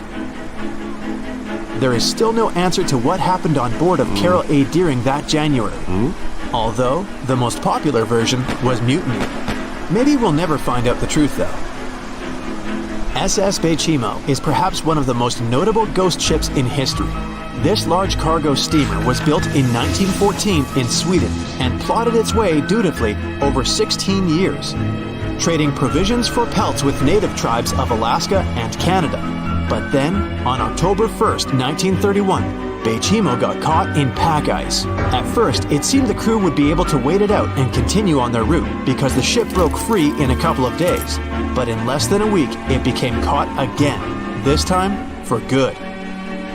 In another week, a rescue party was sent to fetch 22 of the Bechimo's crew, while another 15 remained behind to wait through the winter if necessary and get the ship back.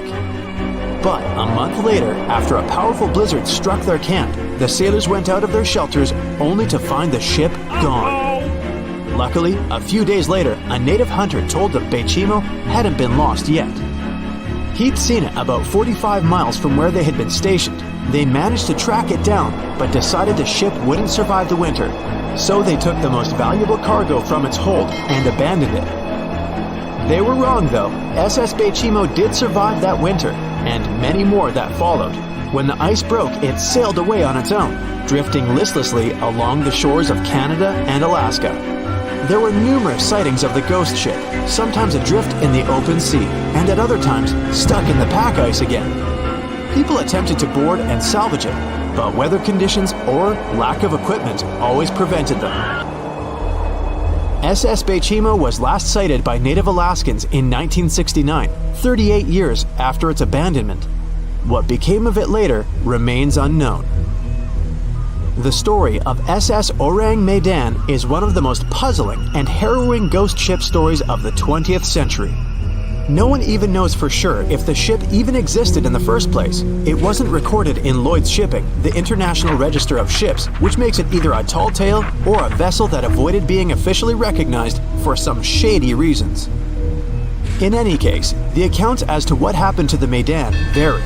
According to most reports, it was carrying some unknown cargo in the Indonesian waters when a distress call was received by another ship in the vicinity.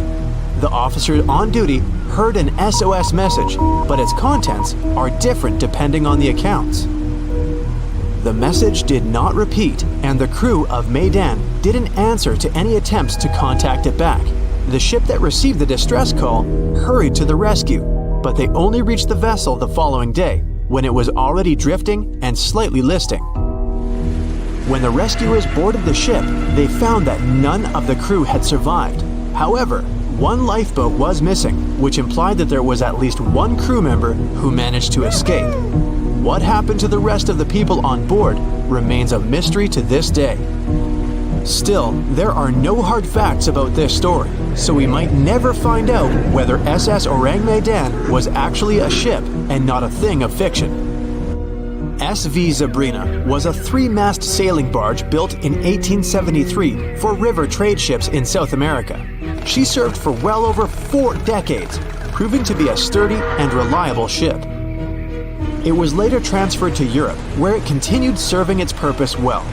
But then, in October 1917, Zabrina set sail on a regular voyage only to be found ashore several days later. Mysteriously, although the ship was perfectly intact, the entire crew of 5 and the captain were gone. There is no direct evidence or hard facts as to what really happened that day. The most convincing theory is that the crew were washed away from the deck because of an underwater explosion. And then the ship sailed ahead without them. But the truth, as always, remains unknown. Strange things occur in the cold waters of Antarctica. One of these things happened to a ship called Jenny. It was a small schooner whose history began in 1822. The boat and its crew set sail and disappeared a year later. For 18 years, the ship was considered sunk. People forgot about it, but in 1840, the vessel reminded the world of itself. That year, the whaling ship Hope sailed through the Drake Channel in Antarctica. The crew members noticed a ship among icebergs. It was the schooner Jenny. It was floating slowly in the dark, with no signs of life. The captain of the Hope, Mr. Brighton, gave the order to approach the mysterious vessel. They thought it was some creepy ghost ship, but as they came closer, they noticed crew members on the deck. The sailors of the Hope called out to them, but received no answer. This time, it became clear that something terrible had happened to the Jenny. When Brighton boarded, he realized that the Jenny crew members weren't missing. They were here. Frozen people stood like statues. Brighton went down to the lower deck and found the captain. He was sitting frozen at the table, holding a pen. Brighton looked at the logbook. The last record was made on May 4th, 1823. The captain wrote that he was the only living member of the crew. They spent 71 days without food. It seemed that the ship got lost in the sea because its captain went off course or sailed into an iceberg, but no one knew for sure. After that, nobody ever saw the Jenny again. According to rumors, the crew of the Hope abandoned the frozen ship and left it to drift in the cold waters. According to other rumors, this whole story is fiction. The story of the Jenny was described in a German magazine in the middle of the 19th century. Still, there was no further evidence of the ship's existence. Already in our time, Cambridge University decided to explore the case of the Jenny. The researchers discovered that one of the crew members of the Hope, who didn't disclose his name, told someone the legend of the frozen ship. Someone shared the story with another guy, and it was published in a German magazine called Globus. And that's all. There was no other evidence. One of the most famous ghost ships was the Mary Celeste, and there's no doubt about its existence. The history of this vessel was documented in court. People wrote about it in newspapers. But the most exciting thing is that the ship continued to be used even after 10 people disappeared from its deck. The history of the Mary Celeste began in Canada in 1861. When it was first built, the ship was called the Amazon. It changed captains several times, and it also hit some rocks. The boat was sold, bought, then sold again, repaired, and sailed under the name Mary Celeste. In 1872, it had a new captain, Benjamin Briggs. He was a decent, brave man with a lot of experience in navigation. He had a beloved wife, a daughter, and a son. When he went on his last voyage, he took his wife and daughter with him, and his son stayed in America. In November of 1872, the Mary Celeste sailed from the port in New York with 10 people on board and disappeared. 8 days later, another ship, the Dei Gratia, also left New York and followed the same route. Dei Gratia's captain, David Morehouse, noticed the Mary Celeste and immediately realized something was wrong. The ship was moving too freely, as if no one was controlling it. The captain tried to contact the crew members, but no one answered him. Then, together with other sailors, he climbed aboard the Mary Celeste. The ship was in good condition. There was no damage. The hold was slightly filled with water, but it could be easily pumped out. Everything seemed fine, but one lifeboat was missing. The crew members' valuables were in their cabins. The cargo was in the hold. The supplies of water and food were untouched. Judging by the records in the logbook, the ship was caught in a storm, but it was not too strong. Other ships also sailed through this storm, but nothing bad happened to them. The last record was dated November 25th, and it claimed that everything was fine. The sails of the Mary Celeste were slightly damaged, but perhaps it happened after the crew had disappeared. The whole ship was in excellent condition, but what made the people leave it? Part of the crew of the Dei Gratia stayed on board the Mary Celeste to bring it to dry land. Everything went well. They delivered the ship to the closest port. Next, the captain of the Dei Gratia appeared before the court and told about what had happened. However, the prosecutor and the judge didn't want to believe in the story of the Mary Celeste. They were sure the captain got rid of the ship's crew to get money for its cargo. According to the maritime laws of that time, if you found a ghost ship with valuable cargo, then a substantial part of this cargo belonged to you. So, many people thought that David Morehouse decided to earn some money. This version seemed to be more valid than the one about the mysterious disappearance of 10 people. Fortunately, no one accused the captain of committing a crime. They thanked him for his service and gave him a monetary reward. However, his reputation was damaged, which greatly affected his career, as many believed he attacked the crew of the Mary Celeste. But even after this terrible case, trial, and investigation, the story was not over. The Mary Celeste was still an expensive and efficient vessel. It sailed several times, but then one captain crashed it into the reefs to get insurance. The court revealed this deception and accused the captain of intentional property damage. The story of the Mary Celeste became famous all over the world. People began to build their theories, realistic and not. Someone believed the ship had sailed through the Bermuda Triangle, but this version was quickly refuted, as the route of the Mary Celeste passed thousands of miles away from the Bermuda region. Did the Kraken or another giant monster attack the ship? Nope. Since the boat was found in almost perfect condition, there were no signs of a struggle. One of the most popular versions was that the crew of the Mary Celeste stole some valuable cargo and sailed to Spain on the rescue boat. However, those who knew Captain Benjamin Briggs said he was a good, honest man. Besides, he had a son in New York, and Briggs would never leave him. A more thorough investigation revealed that a series of accidental circumstances could have caused the disappearance of the ship's crew. Before its last voyage, the vessel delivered coal. Perhaps the pump intended for pumping water got clogged with coal after that. And when the ship got into a storm, the hold filled with water and the pump broke. The captain couldn't understand the amount of water because numerous barrels in the cargo hold blocked the view. Benjamin Briggs assumed it was dangerous to stay on the ship during a storm, so he evacuated with the passengers on a lifeboat. Perhaps they were close to land and decided to sail there, but the storm intensified and overturned the boat. Also, one record in the log journal said that the chronometer was faulty. It was a device that helped to determine your location at sea using longitude.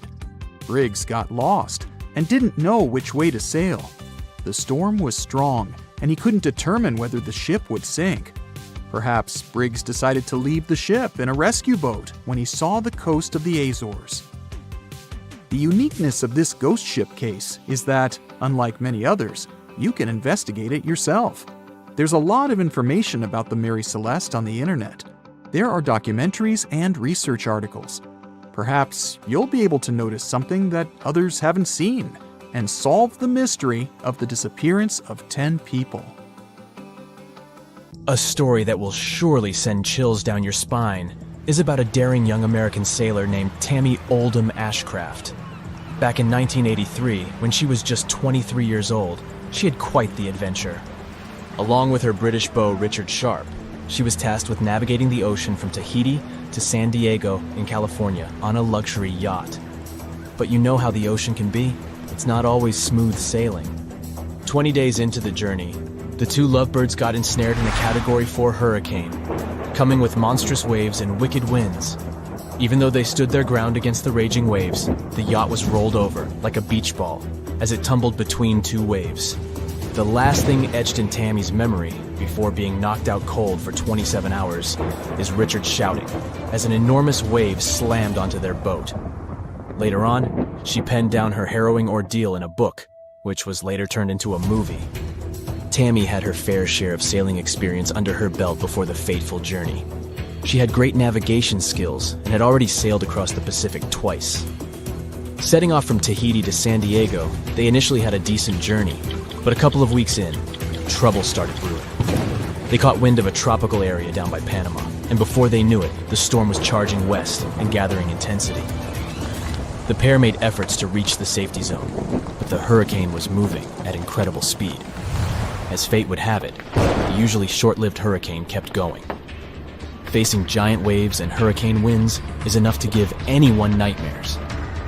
The boat took a hammering, and despite their best preparations, dealing with such rough seas was a monumental task.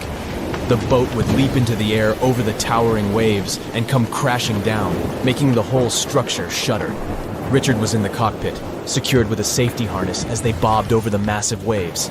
But then, they ran into rogue waves. Those monstrous anomalies that come out of nowhere. One such wave made the boat do a 360-degree flip, and that was the last thing Tammy remembered. When she came to her senses, Richard was nowhere to be found. The safety harnesses meant to keep him attached to the boat were ruptured. With no one nearby to pick up her distress signals, Tammy was left with a non-functioning long-distance radio after 2 weeks of relentless battering from the sea.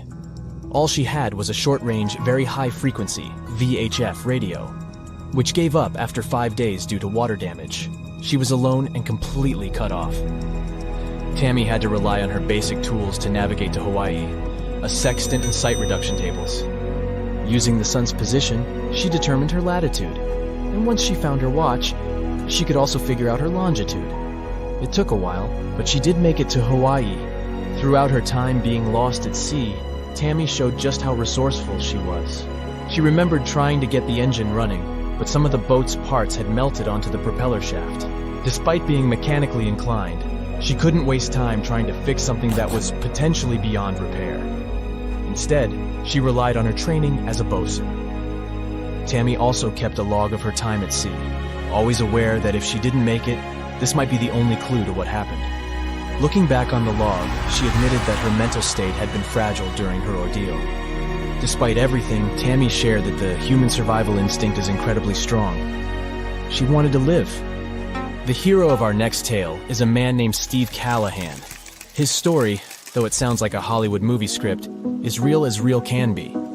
Back in 1982, Steve found himself participating in a single-handed sailing race across the vast Atlantic Ocean. He trusted his voyage to a self-designed vehicle, proudly named Napoleon Solo.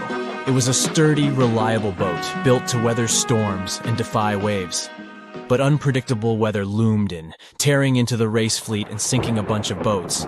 Steve had to sideline himself and dock his beloved Napoleon Solo in Spain for some urgent repairs. After patching up the boat, Steve took off again, this time setting his sights on the Canary Islands. His heart was set on crossing the Atlantic and reaching the sandy shores of Antigua. Sadly, his boat was battered by strong winds, leaving it significantly damaged. Steve found himself with no choice but to abandon the ship. He soon boarded an inflatable life raft. Steve decided he wasn't going down without a fight. Before Napoleon Solo sank into the depths of the Atlantic, he dived repeatedly into the turbulent waters to salvage what he could. With a few essential items secured, he battled hunger, thirst, and loneliness for the next 76. Some fishermen eventually found him and whisked him off to a local hospital where he began his recovery. Now you might think this is where Steve's story ends. His incredible saga of survival was shared far and wide in sailing magazines, featured on numerous TV shows, and finally cemented in his own book. But the record for the longest time ever spent lost at sea was broken by a man named Jose Salvador Alvarenga. He is an incredibly tough soul whose tenacity and will to survive would become the stuff of legends. That's because for 438 long, difficult days, he was adrift. A fisherman by trade, Jose was no stranger to the sea's unpredictable moods. His life's most terrifying adventure started on a day just like any other, in 2012. That was the day Jose and his fishing mate headed off the shores of a quaint fishing village named Costa Azul in Mexico. It was their first voyage together. Life, however, had a nasty surprise in store for them. Soon after they had left the comfort of the shoreline behind, they were ambushed by a furious storm. It tossed their small boat about like a toy, steering it off its course. Their ship's motor and most of their onboard electronics were rendered useless. Jose, displaying his quick thinking, managed to radio his boss for help before the communication device gave up, but the response was as powerless as their situation. For 5 relentless days, the storm messed with them. When the skies finally cleared, Jose and his mate found themselves lost, with no idea of their whereabouts or how to get back. To make matters worse, the storm had taken away most of their fishing equipment, leaving them with mere basic survival tools. Their boat no longer had sails, motors, or oars. Month after month, they drifted aimlessly. Their sustenance came from good old Mother Nature, rainwater, and a random collection of sea critters like fish, turtles, and birds. After about 4 months, Jose lost his friend, but he decided to carry on, in hopes he'd one day be rescued.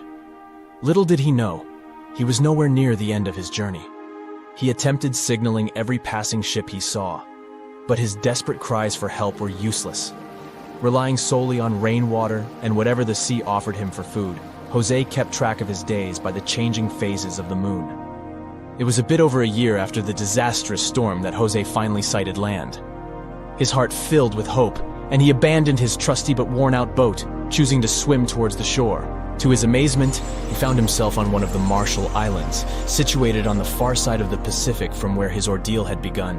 The man was taken to a hospital where he slowly but steadily recovered his strength. Upon his return, his family declared they had never given up on him and were over the moon on the news of his discovery.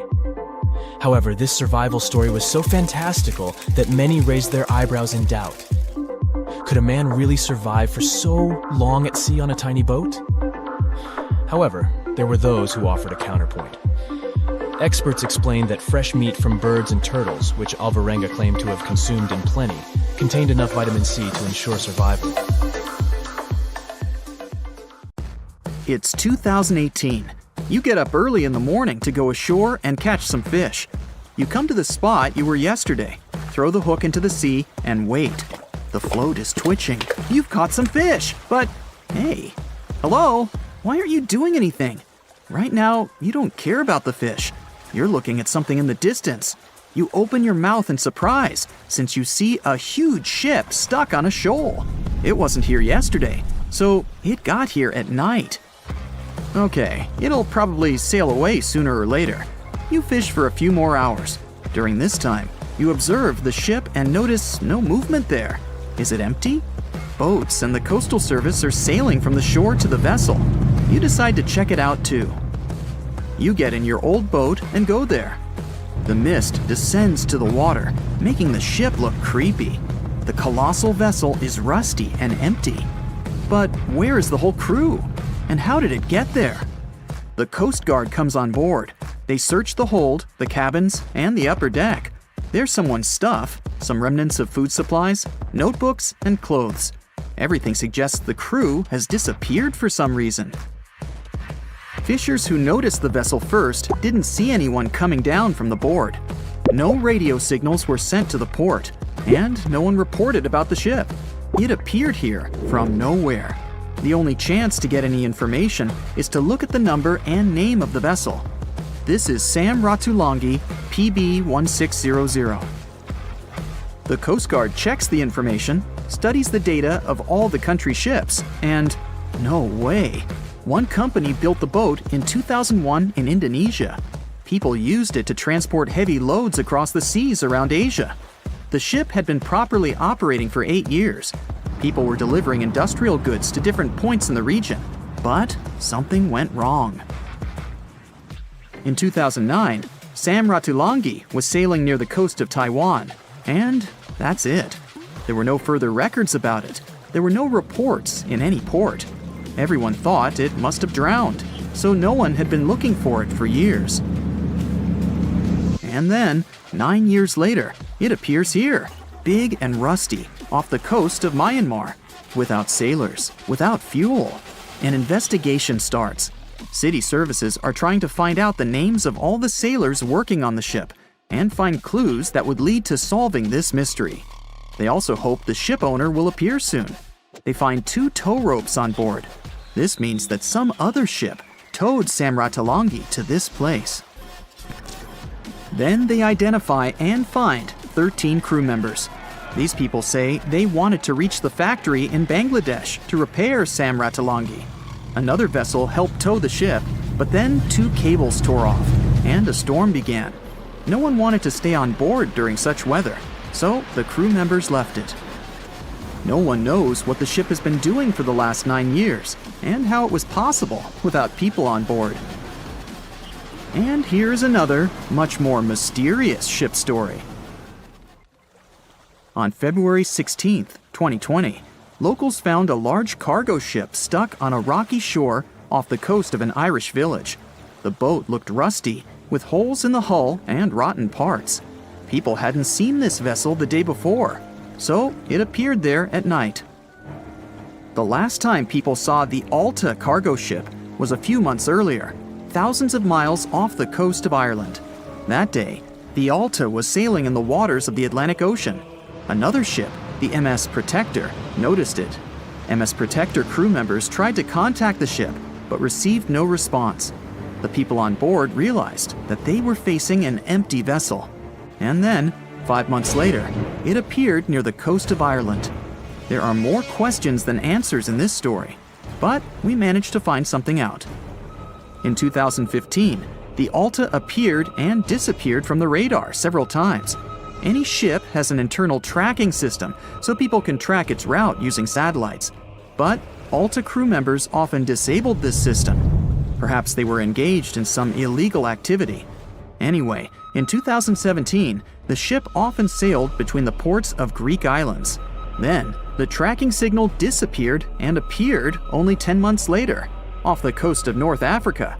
During this time, the ship changed several flags. In September 2018, the Alta was southeast of Bermuda and headed for Haiti. Then, the crew started facing problems. First, the main engine failed right in the middle of the Atlantic Ocean. The ship began to drift. Several days passed, but the crew members weren't able to repair it. They began to run out of food and water supplies. The situation got even worse when they found out that a hurricane was approaching the place. Fortunately, they managed to contact the U.S. Coast Guard. A helicopter flew to the Alta on October 2nd to bring them some supplies. There was enough food for several days. Then, a rescue boat sailed to the ship. It evacuated all the sailors and delivered them to Puerto Rico before the hurricane. The Alta had to drift alone in the ocean. After a while, another ship approached the Alta to tow it to the shores of Guyana. But at this moment, everything went wrong. Someone stole the boat, disabled the tracking system, and sailed away in an unknown direction. After almost a year, the MS Protector found the empty Alta in the waters of the Atlantic Ocean.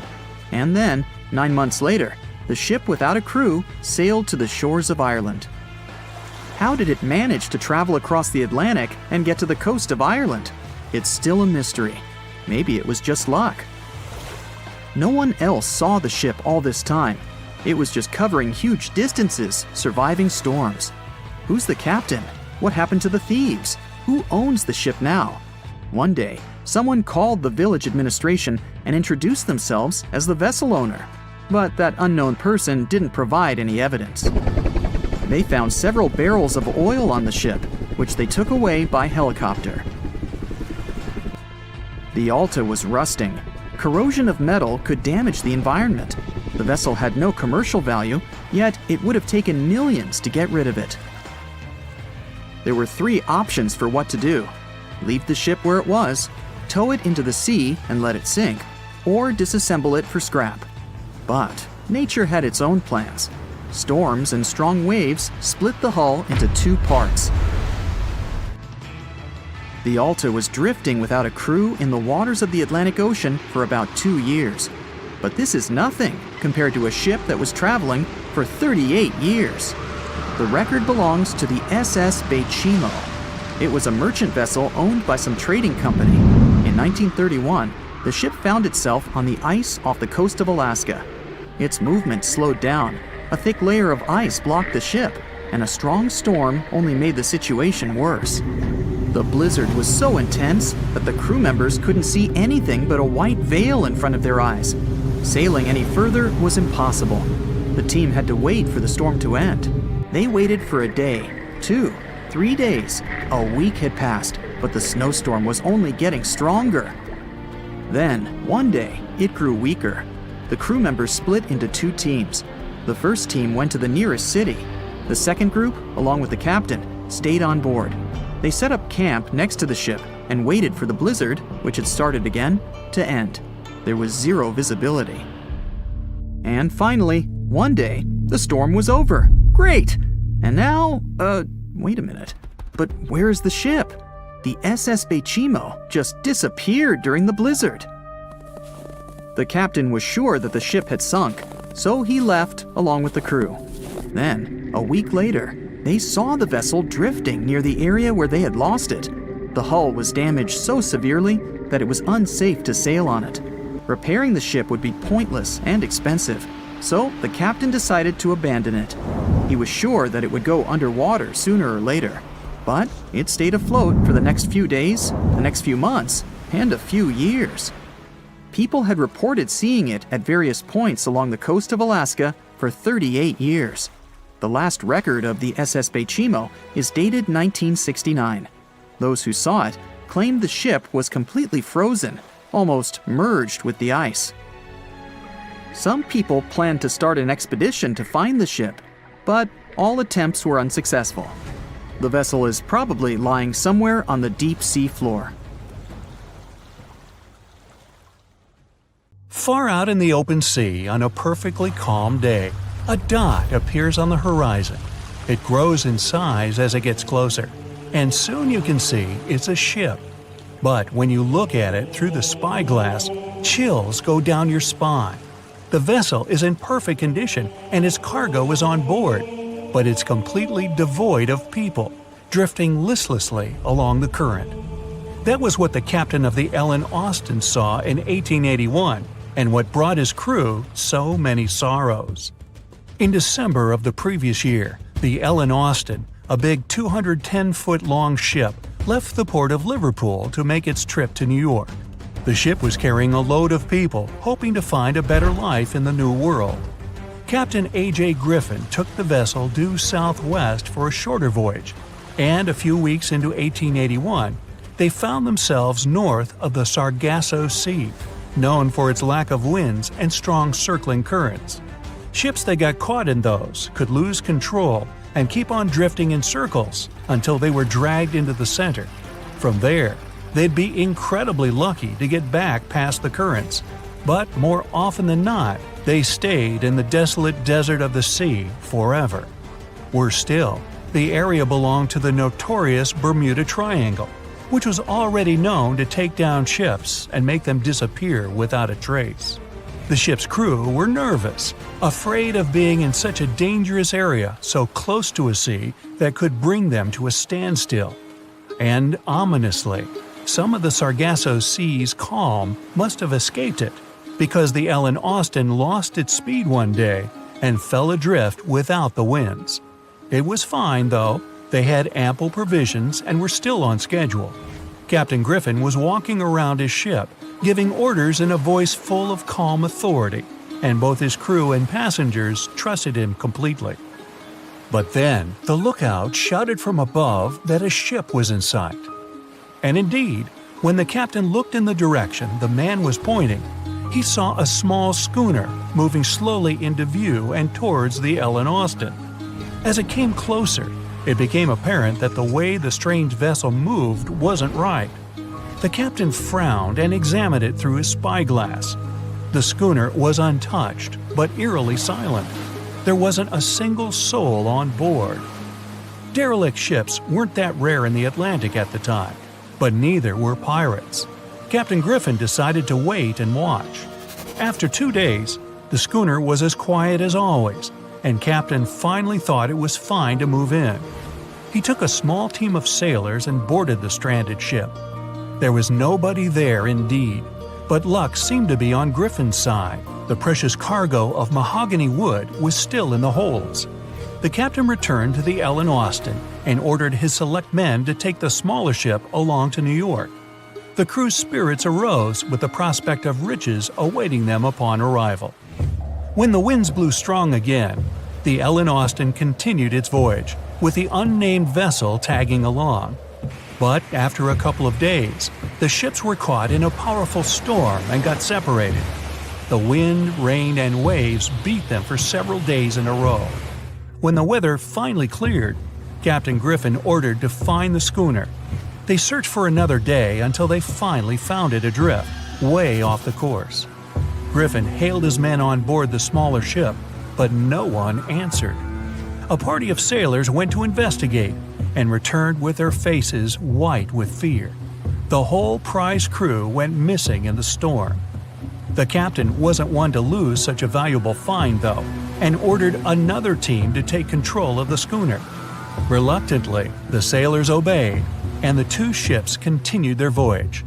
They agreed to stay as close as possible to one another and ring their bells at set intervals at night to let each other know they were fine. Several nights went all right, with bells ringing reassuringly every hour. But one day, a thick blanket of fog fell on the sea and almost completely blocked their vision. The ships went on regardless and started sounding their bells earlier. When night came, the fog was still there, but the bells were the sound of life. Until they stopped. Captain Griffin rang the bell once, then twice. No answer. The crew lit the fires and looked out into the sea intently, but the fog hadn't lifted, and they couldn't see a thing in the swirling abyss beyond the ship's board. Nobody could sleep that night, and they waited in silence until the break of dawn.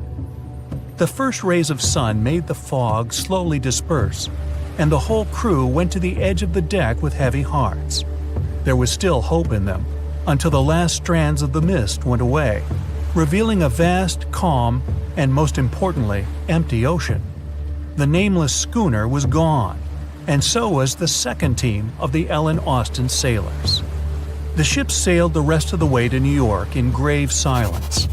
Once it arrived at the port, the passengers were only too happy to leave the vessel, and no one so much as turned their head as a goodbye.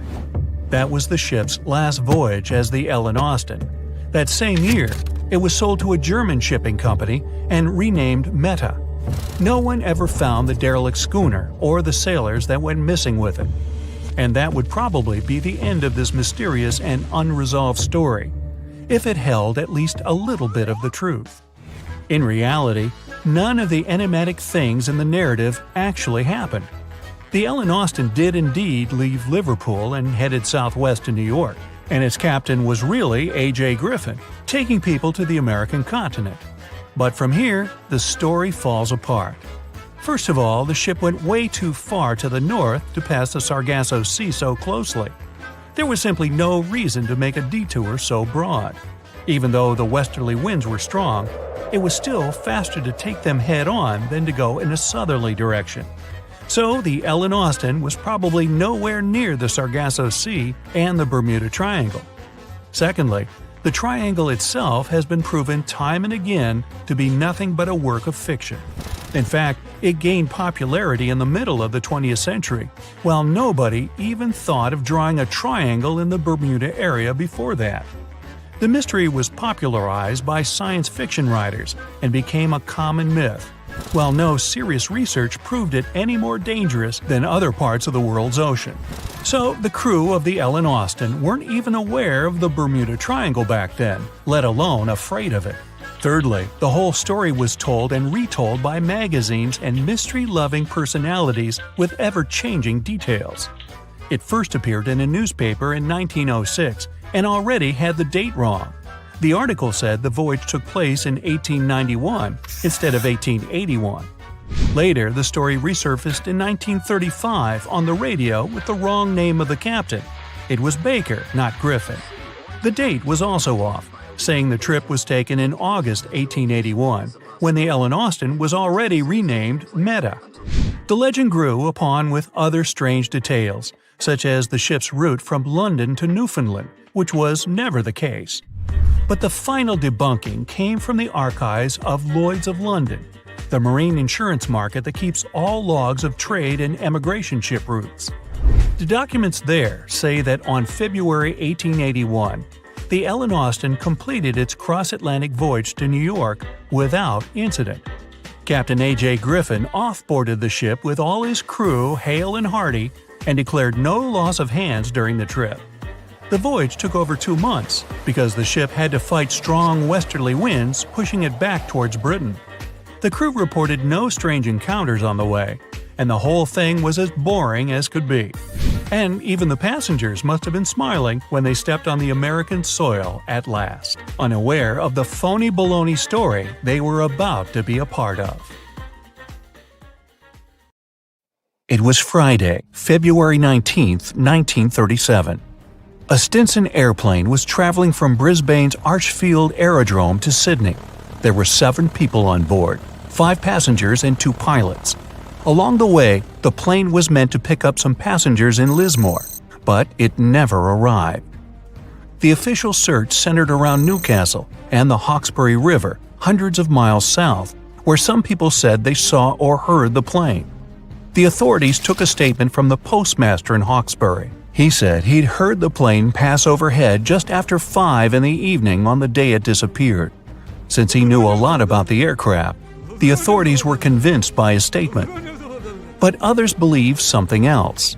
People who lived in the McPherson Ranges, on the border between Queensland and New South Wales, heard the aircraft going overhead at the same time it always did. People in the area knew about the flight from Brisbane. Some of them saw the blue and red Stinson plane vanishing into the clouds. After days of searching, nothing was found. At this point, a bushman called Bernard O'Reilly decided to take matter into his own hands. He lived in that high area of the country and remembered that there had been a powerful storm on the night of the disappearance. A big cyclone going over the mountains had made it impossible for the locals to do any work. On Saturday, February 27th, O'Reilly decided to go and find the missing aircraft and find out what had happened. The day before, he had gathered all the evidence on where the plane could be. O'Reilly got his ruler out and drew a line across a map to the last known place where the plane had been heard. He saw that the line crossed 4 high points. He was sure that the aircraft had never got beyond the nearby mountain range. He packed some food, climbed onto his horse, and set out. He rode to Mount Bithingable, then set his horse home. He continued on foot through the dense rainforest. He could barely see. The vines in the forest were as thick as wire netting. There wasn't much light that day, and he struggled to get his bearings. O'Reilly searched for clues to understand where he was. He looked for patterns in tree growth and differences in the level of bloom among the plant species. He tried to spot different birds' nests, which would indicate his altitude. He spent Saturday night in the wet forest and continued his search the next day. From the top of Mount Throckmorton, through a brief opening in the clouds, O'Reilly saw some high rocks. He suspected the Stinson aircraft had crashed there. Far to the southwest, in the endless green forest, he spotted a light brown treetop. This was an unnatural color for the late summer and seemed out of place. Fires happen rarely in the rainforest, but lightning strikes were possible. Could it just be a coincidence? Judging by his map, the tree was 8 miles away. O'Reilly pushed through the forest to reach it.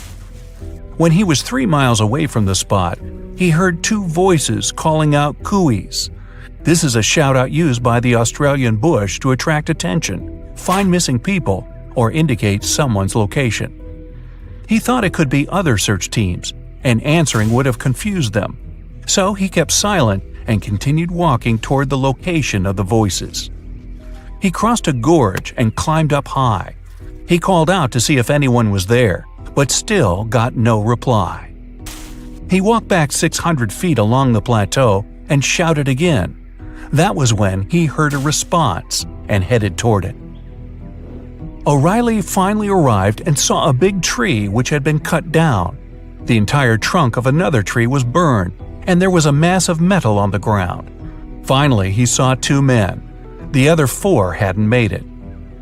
The 2 he found were the passengers Joseph Binstead and James Proud. But as soon as he saw them, he couldn't talk. Judging by their condition, O'Reilly knew he had possibly arrived too late to save the 2 men. It was 4 p.m. on Sunday. By that time, the 2 men had been alone in the forest for 9 days. Proud couldn't move because he had injured his leg, and Binstead had been carrying water for both of them. They had only found berries to eat and had lost all hope until O'Reilly appeared. There wasn't much daylight left, and O'Reilly decided to head back using a different, shorter route to get help. He came across someone on the way. O'Reilly told them what had happened and asked to borrow their horse. He later used a utility truck to reach someone's farm and call for help. On the farm, he found the number of a Mr. Robinson from Airlines of Australia using the Brisbane phone directory. O'Reilly called him and explained things and asked if he could organize a rescue party for the 2 survivors. Robinson agreed. O'Reilly and the farmer put together 2 separate groups. The first party, led by O'Reilly, would go back to the site with a small team, including a doctor and some supplies. They gathered at 2:30 a.m. on Monday, left an hour before the sun came up, and arrived at the site by 11 in the morning. The group led by Mr. Buchanan, the farmer, included more than 100 people. They started work at dawn, clearing the path that led to the plateau where the 2 survivors were. The plan was to carry them down the track to safety. Both Binstead and Proud would have to spend 1 more night in the forest, but this time they would get a tent and medical care. When the sun rose on Tuesday morning, March 2nd, the journey down the plateau started. The group cleared a 14-mile path, and the survivors' condition was stabilized. 6 of the 7 passengers had now been found, except for 1. His name was Jim Westray, and he had helped the others get off the plane before it caught fire during the accident. That fire had lasted 15 minutes, but it was put out by heavy rain, which continued until 10 the next morning. On Saturday, at 6:30 a.m., before the rain stopped, Westray stood up and said he could see a farm with some sheep in the distance. The other two guys tried to discourage him from going and told him there was nothing out there. Westray said he would go there to get help, and within 30 seconds he was gone. When O'Reilly arrived, he was asked by the two survivors if he had seen Westray, but O'Reilly was sure he hadn't made it. He followed Westray's path to a 40-foot-high waterfall and confirmed his theory that he hadn't survived. The operation was successful, and the two survivors made it. The story made national headlines, and there were broadcasts about it on TV. O'Reilly was presented with a plaque and a check raised from the public. Years later, O'Reilly's nephew, Peter, organized tours showing his uncle's journey to the site. You unbuckle your seatbelt and stand up, stretching your legs after a long flight. You head towards the restroom and think about freshening up. Suddenly, you're in the air. Luggage flies around you. It feels like the world is ending. You're 30,000 feet above the ground, and you're heading for a crash landing. Before you have any more time to think, everything goes black.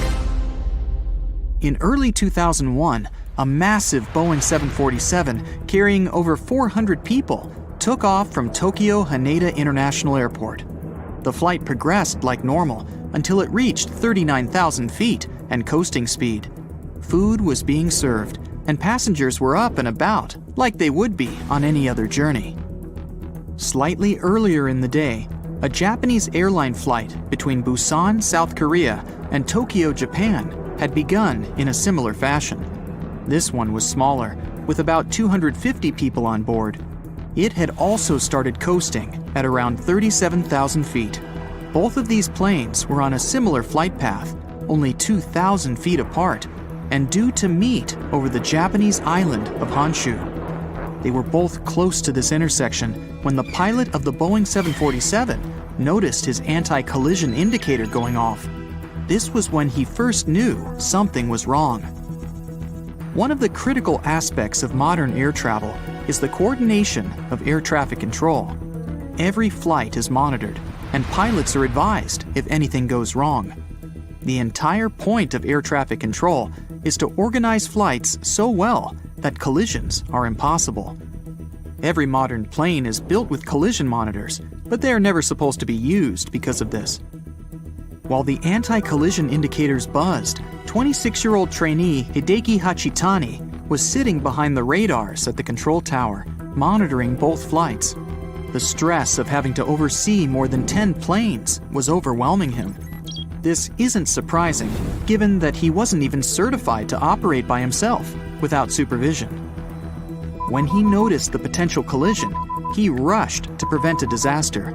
He quickly contacted the flight from Busan that was cruising at 37,000 feet and told them to dip lower, trying to create a bigger gap between the planes. In his rush, though, Hachitani had made a terrible mistake. He had contacted the wrong plane. Instead of telling the Boeing 747 to reduce its altitude, the pilot of the other plane followed Hachitani's instructions and lowered from 39,000 feet to 37,000 feet, the exact same height as the 747. Both planes sped toward each other at 500 miles per hour on a collision course. Hachitani was beginning to panic now. When he noticed that the flight from Busan hadn't descended, he quickly instructed it to turn right. The pilot had, of course, failed to follow the instructions given because they'd been sent to the wrong plane. For an unknown reason, the instruction to turn right failed to reach anyone at all this time. The communications from air traffic control were failing, and the pilots didn't have any idea of how much danger they were in. When seeing Hachitani panicking behind the control panel, his supervisor rushed to the scene and took control of the situation. She contacted the flight from Busan and now told it to climb up. Amazingly, when she did this, she gave the order to a flight that wasn't even operating that day. Both of the flights ignored her because they didn't know that the message was intended for them. The Boeing pilot was at least aware that there was another plane close by, but his faith in air traffic control would have comforted him. Surely, if anything was badly wrong, someone would send him more instructions? At this point, the crash was beginning to look inevitable. For the passengers on the flights, though, everything would have seemed to be normal. They might have been eating some snacks, stretching their legs, or maybe waiting in line for the toilet, completely unaware that they were on course to fly straight into another plane. Luckily for all of the 600-plus people involved, the pilot was well-trained and confident in a situation that would cause most people to freeze up. Through his windscreen, he saw something that no pilot should ever see: another plane heading directly for him. With cat-like reflexes and remarkable composure, the Boeing pilot gripped the throttle and steered the plane down as low as he could for the seconds he had before the collision. The Boeing flew straight underneath the other flight. Imagine being a pilot and seeing the ground in front of you instead of the sky. They both made it out intact. This man had saved the lives of more than 600 people. That isn't to say that everyone got out without a scratch. The passengers were completely unaware of the entire incident, so barely any were buckled in. They were powerless as the change in direction threw them against the inside of the plane. Out of nowhere, with the plane's sudden movement, many hit the roof with the force of a car crash. Every unsecured object and person were thrown through the air. Some might have even felt like the plane had just hit the ground. Miraculously, only 7 passengers and 2 crew members were seriously injured, and the rest only received minor injuries. The pilot circled back to Tokyo to allow all of the injuries to be treated. Thanks to the quick response of medical teams and unbelievable decision-making and skill shown by the pilot, everyone on the flight survived. Every time you travel on a plane, you're signing up to shoot through the sky at speeds of up to 500 miles per hour in a fragile metal shell. You're surrounded by enormous, dangerous motors, 6 or 7 miles above the ground. Surely there's no way you'd survive if the plane itself started to fail. The Hudson Bay landing shows that skilled pilots can overcome seemingly insurmountable odds. On January 15, 2009, Flight 1549 was set to fly from New York to North Carolina. The pilot, Chesley Sullenberger, was a former jet pilot who converted to commercial flights in the 1980s. The sky was clear and the conditions were favorable. It was a typical flight for all of the 155 passengers on board, until the worst happened just a minute and a half in. As the plane climbed to 3,000 feet, they hit a flock of Canada geese. They hit the entire plane, but most importantly, some geese got caught in both engines. When Sullenberger realized that his engines were failing, he contacted air traffic control. They ordered him to land back at the airport, but he realized that it was impossible. With failing engines and no clear runway to land on, he had to take control of the situation to save the lives of everyone on board. Without full control of his plane, he wasn't able to operate at the normal altitude. He flew so low that he passed over the George Washington Bridge at only 900 feet. The people on the bridge were terrified to see the plane so close, but they had no idea how bad things were on board. With the plane speeding at 140 miles per hour, Sullenberger saw the Hudson River in front of him, and he had no choice but to land on it. Everyone in the control tower was shocked to hear what he had to do, but there was no other option. Landing on a runway is one thing, but commercial pilots aren't trained to land in a river. Sullenberger had to think clearly and plan the landing while flying towards the ground. He made sure to allow the tail to touch the water before the nose. Landing nose first would compromise the engines further and cause even more damage. Amazingly, the plane touched down on the water without falling apart. Their momentum gradually decreased until they were at a slow, steady pace across the surface. From a distance, people might have thought it was just a slow-moving boat. A ferry arrived impressively quickly to fetch the stranded passengers, who waited on the wings and the inflatable slides. Everyone received minor injuries from the collision with the river, but they all survived. Captain Sullenberger went down in history as one of the most remarkable pilots ever, having saved so many people from a seemingly hopeless situation.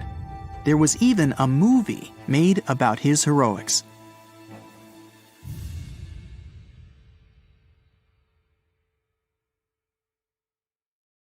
Her name is Lillian Boyer. Wait a minute, why is she standing on the wing of an airplane? Well, from 1921, Lillian made a living doing completely crazy mid-air stunts on planes. She really knew how to put on a good show, and she became famous all over the United States. But Lillian started her unusual career completely by accident. She was a regular 21-year-old waitress at a Chicago restaurant.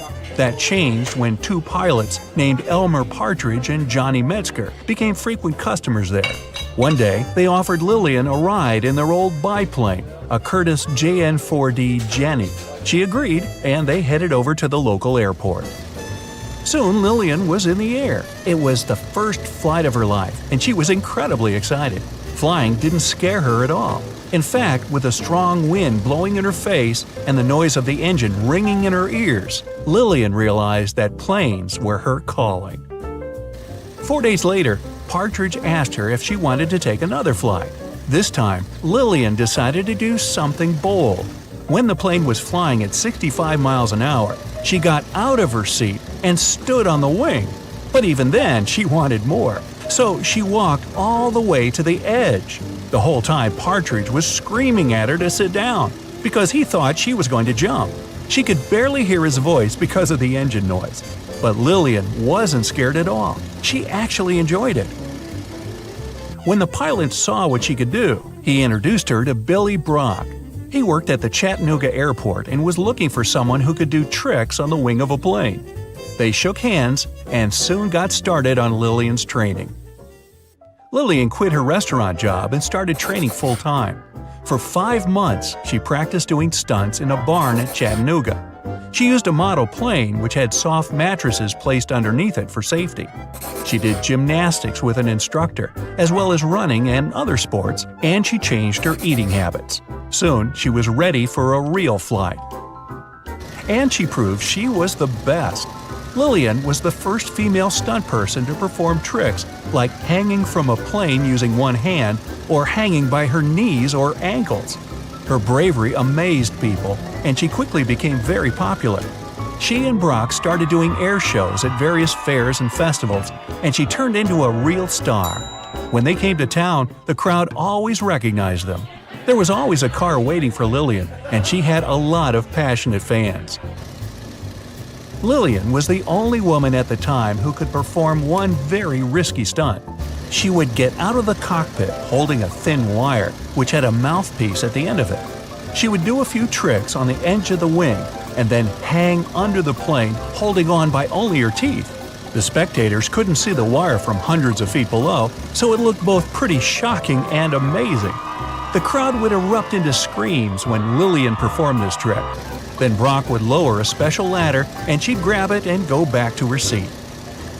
But there were also accidents. These reminded Lillian and Brock that they were engaged in a very dangerous business and that they had to be as careful as possible.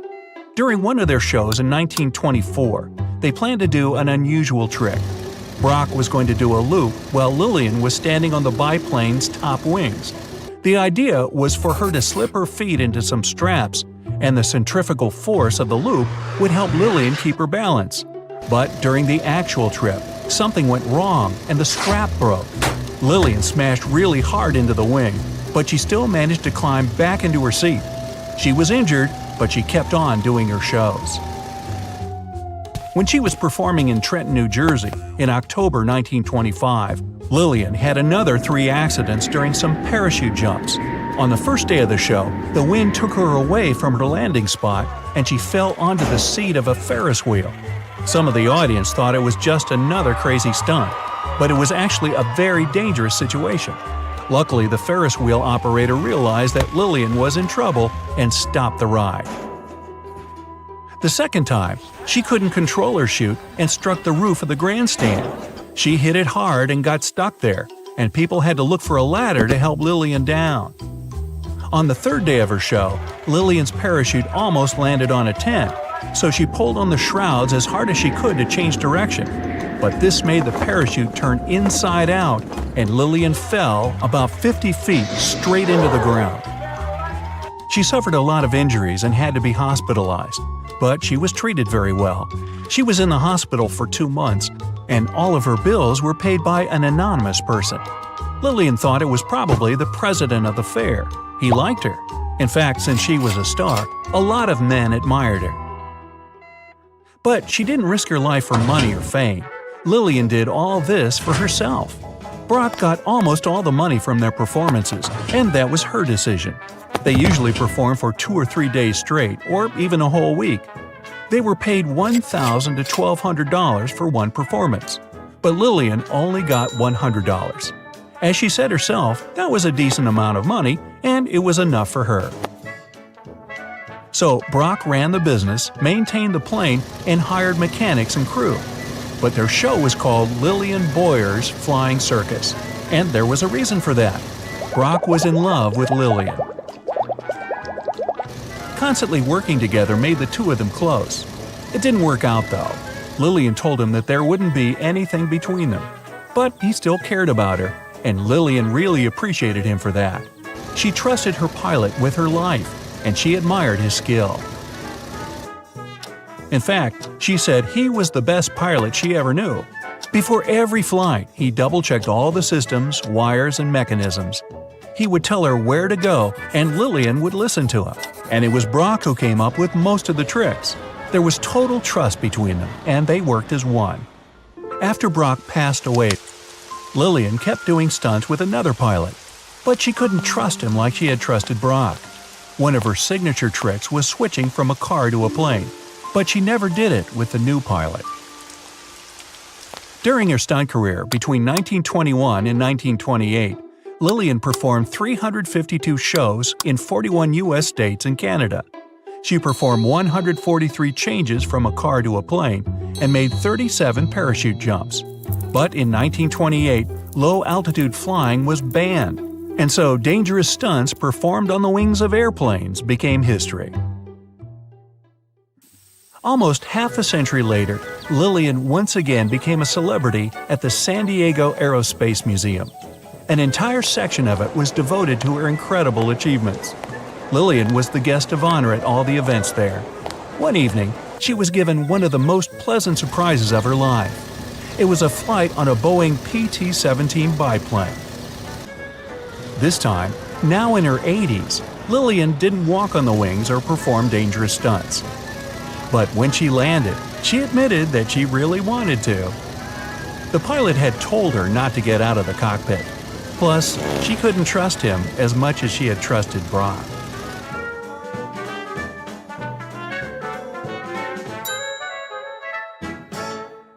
Back in 1911, a standard train was scheduled to depart from a railway station in Rome, hoping to reach the city of Milan. Needless to say, none of the 106 passengers ever made it to the destination, and no one has ever seen them again. What happened to these people and to their train? Were they really lost forever? Some people seem to believe this isn't the case. As it was completing its journey, the train was supposed to pass through a long tunnel. It did enter it, but never came out the other end of the tunnel. Nothing was left of the train, and it seemed like it literally just vanished into thin air. Only 2 of the passengers were found, but they were quite unwell at the time, and their stories did not seem to make much sense. They spoke of a dense fog that they simply jumped out of because they got so scared. 15 years later, a story spread about a group of 104 Italian people that popped up in Mexico City, claiming they had arrived by train from Rome. If that's not weird enough, the story appears to have been reported back in 1845, 66 years before the train even departed in the first place. Of course, nobody at the time actually took these people seriously, but you can't help but wonder, did they actually time travel via the Roman tunnel, or is it just another urban myth? What do you think? The Lost Colony is the story of a strange phenomenon that happened back in the late 1500s. A group of people from England had moved into a colony on Roanoke Island off the coast of present-day North Carolina. But they soon realized they didn't have enough supplies. To fix this, the colony's governor decided to head back to England to get some. He didn't manage to come back for another 3 years. When he finally did, he was astonished at what was left behind. Nothing. The entire population of the colony was gone. The only reminder of what had been there was a single word carved into a tree. To this day, nobody knows what might have happened to these people or what the carved word means.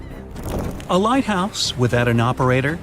You might think that can't possibly be true, but hear me out. Located in the northwestern part of Scotland are the Flannan Isles. There's nothing fancy about them since they're nothing more than a bunch of rocks and grass. But there is a famous lighthouse here hiding a dark secret. In 1900, all 3 of the lighthouse's keepers mysteriously disappeared, never to be seen again. Ever since, the islands have been completely abandoned. The lighthouse became one of those with an automated system in the 1970s. No list of places where things go missing could be complete without this mysterious forest located in Transylvania, a region in Romania. And no, it has nothing to do with the famous Count Dracula, if that's what you're thinking. It's called the Hoya Forest, and it's a place that has seen quite its share of unusual phenomena. Not only do people go missing here, but others have experienced all sorts of weird noises, from female voices to whispers. Some people claim to have time traveled between the spooky trees of the Hoya Forest. They say they had literally skipped a few hours before they went back. The Yellowhead Highway is a stretch of road located in British Columbia, Canada. One section of the road has received a lot of attention throughout the years, starting with the 1960s because of some mysterious disappearances. These events have earned it the nickname Highway of Tears. There is no reasonable explanation as to why people keep going missing here. What is more striking is that most of these people were young women. This triangular area that stretches above the desert and the Sierra Nevada mountains in the state of Nevada received quite a bit of attention because of a disappearance that happened back in 2007. A record-setting sailor, aviator, and adventurer named Steve Fawcett flew here in a small plane and then disappeared. They searched for Fawcett intensively for months, but didn't find any traces of him or the aircraft. 1 year later, the mystery of Fawcett's fate was finally solved when a hiker came across his ID cards, and later a search party found the plane's wreckage. It's one of the most visited natural resorts in the world, but Yosemite National Park carries some dark secrets of its own. Despite its beauty and abundance of wildlife, a total of 45 people went missing right here in this location. No one knows what happened to them. Hey, maybe we should ask the local bears. They might know something. There are even stories of people that disappeared from one region of the park only to pop up in a completely different location. This hasn't stopped over 3 million people that visit the park each year from wandering around this location, though. Whenever a ship happens to sink, you'd expect to at least find pieces of it on the bottom of the sea, right? Well, not if you're traveling through Lake Superior. It's located along the border of the United States and Canada, and became famous because of the great number of ships that went missing here. It may have something to do with the stormy winds, of course, but that doesn't explain why some ships simply vanish altogether, without a single piece of them ever to be found, not even at the bottom of the lake. It does gather a lot of tourists each year, though. They come here to scuba dive and see the remains of some of the ships that still lie here. The bottom of this lake even contains what's left of the notorious SS Edmund Fitzgerald. Back when it departed on June 7, 1958, it was the largest ship on North America's Great Lakes and, to this day, remains the largest ship ever to have sunk in the area. Similar to other events, the exact cause of the shipwreck remains a mystery.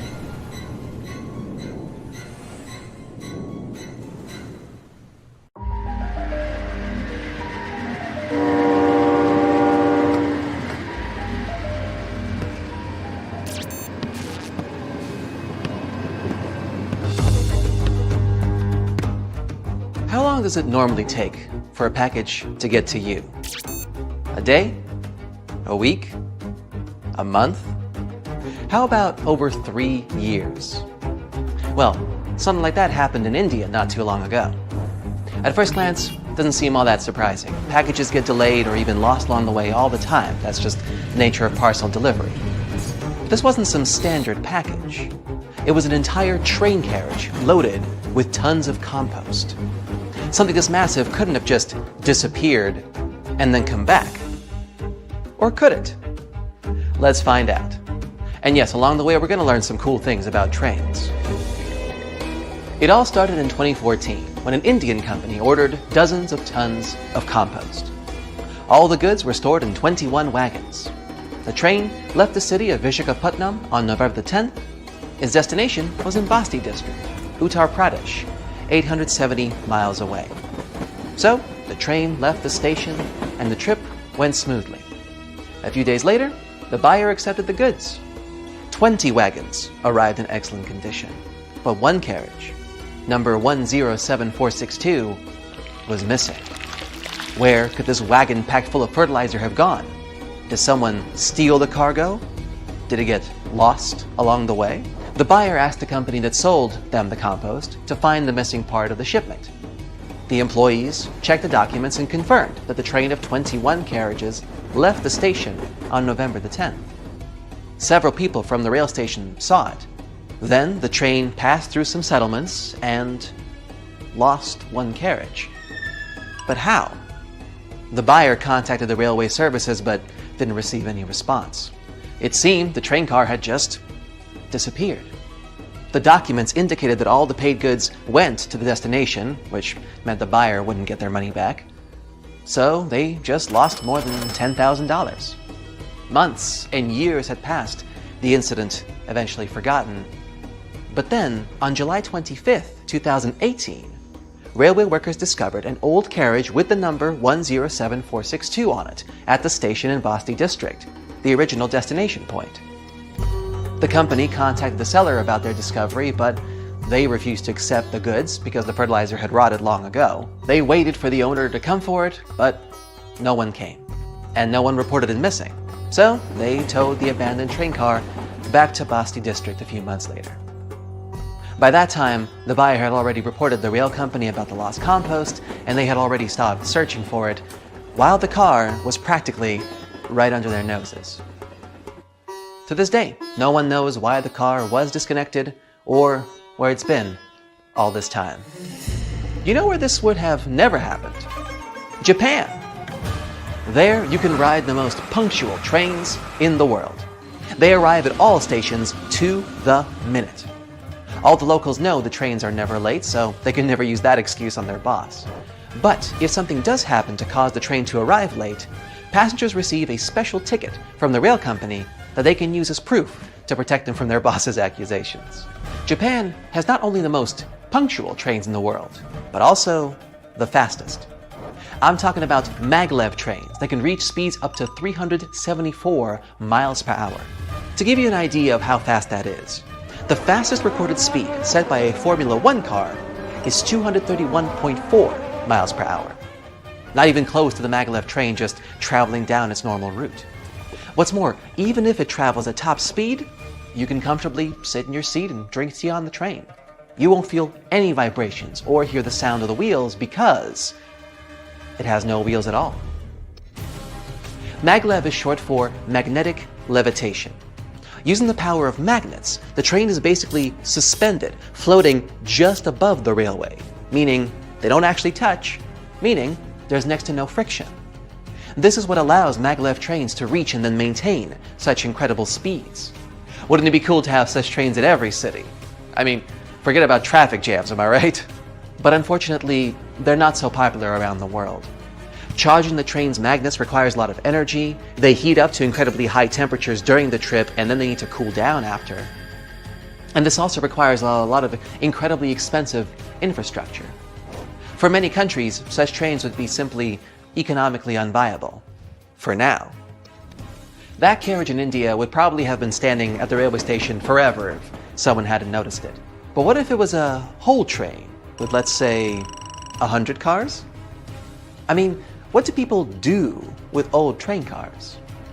Usually they would put old trains in landfills, dismantle them for scrap, dispose of them with pressure compacting, or melt them down. But the most popular practice is to load the bare hulls of wagons onto a big ship and then throw them in the ocean. It's not as wasteful as you think. The trains actually provide a great frame for corals and plant life to grow on them. And soon these overgrown train carriages become homes for fish and other ocean inhabitants. This is how the people in New York decided to get rid of their old trains. From 2001 to 2010, they sank more than 2,000 cars this way. And soon, these trains became artificial reefs. They got completely covered by corals and algae, and shells, crabs, sea sponges, mackerels, perches, and sea turtles settled in each car. Underwater photographers and divers filmed those wagons and even saw dolphins swimming through them. It's like an underwater city where the trains are free real estate for the fish. So, people provided modern housing for the fish and saved about $30 million on recycling. I mean, I use the term modern very loosely. They look more like phantom trains. But you know what the coolest thing about phantom trains is? They actually exist. And you know what's even cooler? You can get in and ride one. You can find such trains in England, in small towns like Sneyd. Now, imagine you stepped onto the empty train station there. It looks decrepit and abandoned. There's no parking, no ticket machines, no shops. And now you hear the sounds of a train arriving at the station. It seems normal enough, but when you step inside, you'll probably feel some discomfort since you're the only passenger on this phantom train. You can walk from the first carriage to the last one if you like. No one will stop you. You can actually choose from several similar trains. Yeah, there's a lot of them moving all around England. They're left running through abandoned railways because it actually works out economically for the country. To cancel these phantom train routes, you'd need to go through many bureaucratic procedures and spend taxpayers' money. And there's no need to do all of that if the trains just go and don't bother anyone. Also, they attract many tourists and enthusiasts who love to visit abandoned stations. If you're interested, you should know that it's not so easy to find these routes. You need to carefully study train schedules on the internet, since not even all the railway workers know about them. In some remote places, the trains arrive only once every few days. But what about real phantom trains? There are many stories about trains that have mysteriously disappeared throughout the years. The most popular one is the legend of the Zanetti Train Company. Several wagons disappeared with dozens of passengers in a mountain tunnel in Italy in 1911, and then popped up out of the blue in 1845 in Mexico? But of course, there's no evidence for this story. Someone just wrote it in a newspaper and everyone believed it. The same thing happens with planes and ships that supposedly travel through time. Although it's much more common for sailing vessels to become abandoned and then left to sail aimlessly on the seas for decades. There's much more documented evidence of that. But if you really saw a mysterious train arriving at an old railway through the fog in the middle of the night, would you step inside?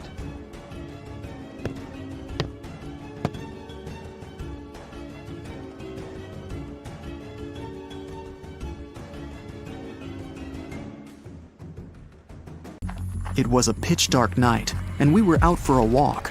Suddenly, a bright white light came from the train tracks. It was getting closer and closer before it reached the woods and suddenly faded away in the distance. This story, told by hundreds of witnesses, sounds quite normal until you find out those train tracks have long been abandoned and torn out. The last train that could have been the source of light had departed many years ago. The mysterious ghost train became the main site of St. Louis, a little village in the Canadian province of Saskatchewan. There are just around 400 people living there, and hundreds visit it to see the St. Louis light. It was featured in books and online, and was on TV shows like Unsolved Mysteries. For decades, no one could explain what it really was. Some people spotted a white light. Others said they'd seen a red one. An urban legend explained the red light was a lantern carried by a ghost of a train conductor who had lost his life one night examining the tracks. Scientists tried to debunk both ghost-involving theories, but failed.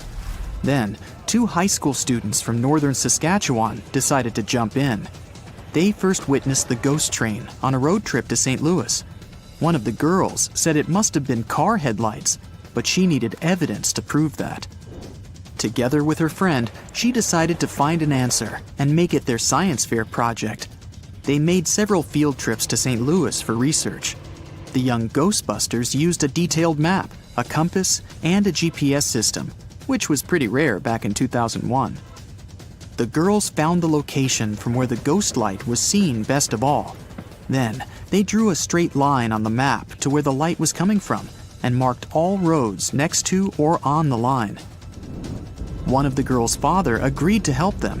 He parked his car at various locations near the lines and flashed his headlights. The girls didn't see them, as all the places seemed to be too low. Finally, they found a short hilltop highway stretch. For 20 minutes, the dad was flashing his lights on and off, and every time the lights went on, the girls could spot the ghost train. When he turned the car around, they saw the mysterious red light as well. The spot was rather far away from the track, so it was possible to see it thanks to diffraction. The light passed through a little opening, maybe the trees, and became larger. The smart girls received gold medals at the science fair for their project. 10 years later, a similar story happened in Anson, Texas. Each night, the locals noticed a mysterious light at one spot of the highway. They called it Anson Light and believed it was a mother with a lantern searching for her son. He'd disappeared in a snowstorm a long time ago. His mom went looking for him and never came back either. A group of students didn't believe in this beautiful story and decided to find the source of light with their iPhones. They followed Google Maps down the dirt road to a highway that they thought to be the light source. Halfway to the light, it was already clear it was really coming from cars and not a mother with a lantern. It's easy to be a Ghostbuster outside with your friends, but what if you had a ghost in your own home? This is what happened to a family who moved into an old house in 1921. The house was huge, with gas lights, no electricity, and many passageways. Just a classic movie haunted house. One morning, the lady who went down in records as Mrs. H heard footsteps over her head when she was home alone. She rushed upstairs and found an empty room. She checked every room and also looked one floor up. It was all empty. Then, she started hearing strange noises when she was in bed at night. It sounded like someone was moving furniture and china and sighed in the silence. Whatever was haunting the family was getting braver and braver. It followed them along the halls. It felt like it was about to approach them and come into contact. One of the children of Mrs. H once ran into her room and asked why she was calling him. She said it must have been the wind, but the child was positive it was someone's voice. The plants didn't live long in that house. Finally, the scariest thing happened. Mrs. H woke up one night and clearly saw a man and a woman in her room. She had to stop it all somehow, so she asked her brother-in-law for help. He did his research and suggested it could be a carbon monoxide leak. This colorless, odorless, and tasteless gas had caused similar visions in other people. When they checked the gas, they found the gas was coming out of the furnace and into the room instead of going out through the chimney. It gave the family headaches, hallucinations, dizziness, and other unpleasant symptoms.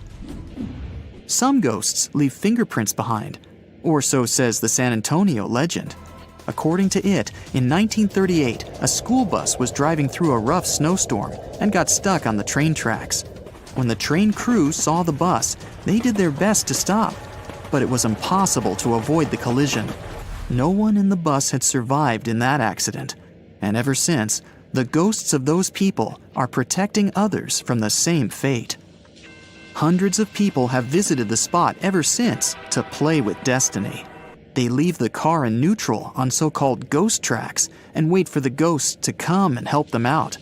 Some people put baby powder on their cars to have fingerprints as evidence. And they do see the fingerprints once they get out of the car. Turns out there's a logical explanation for this one as well.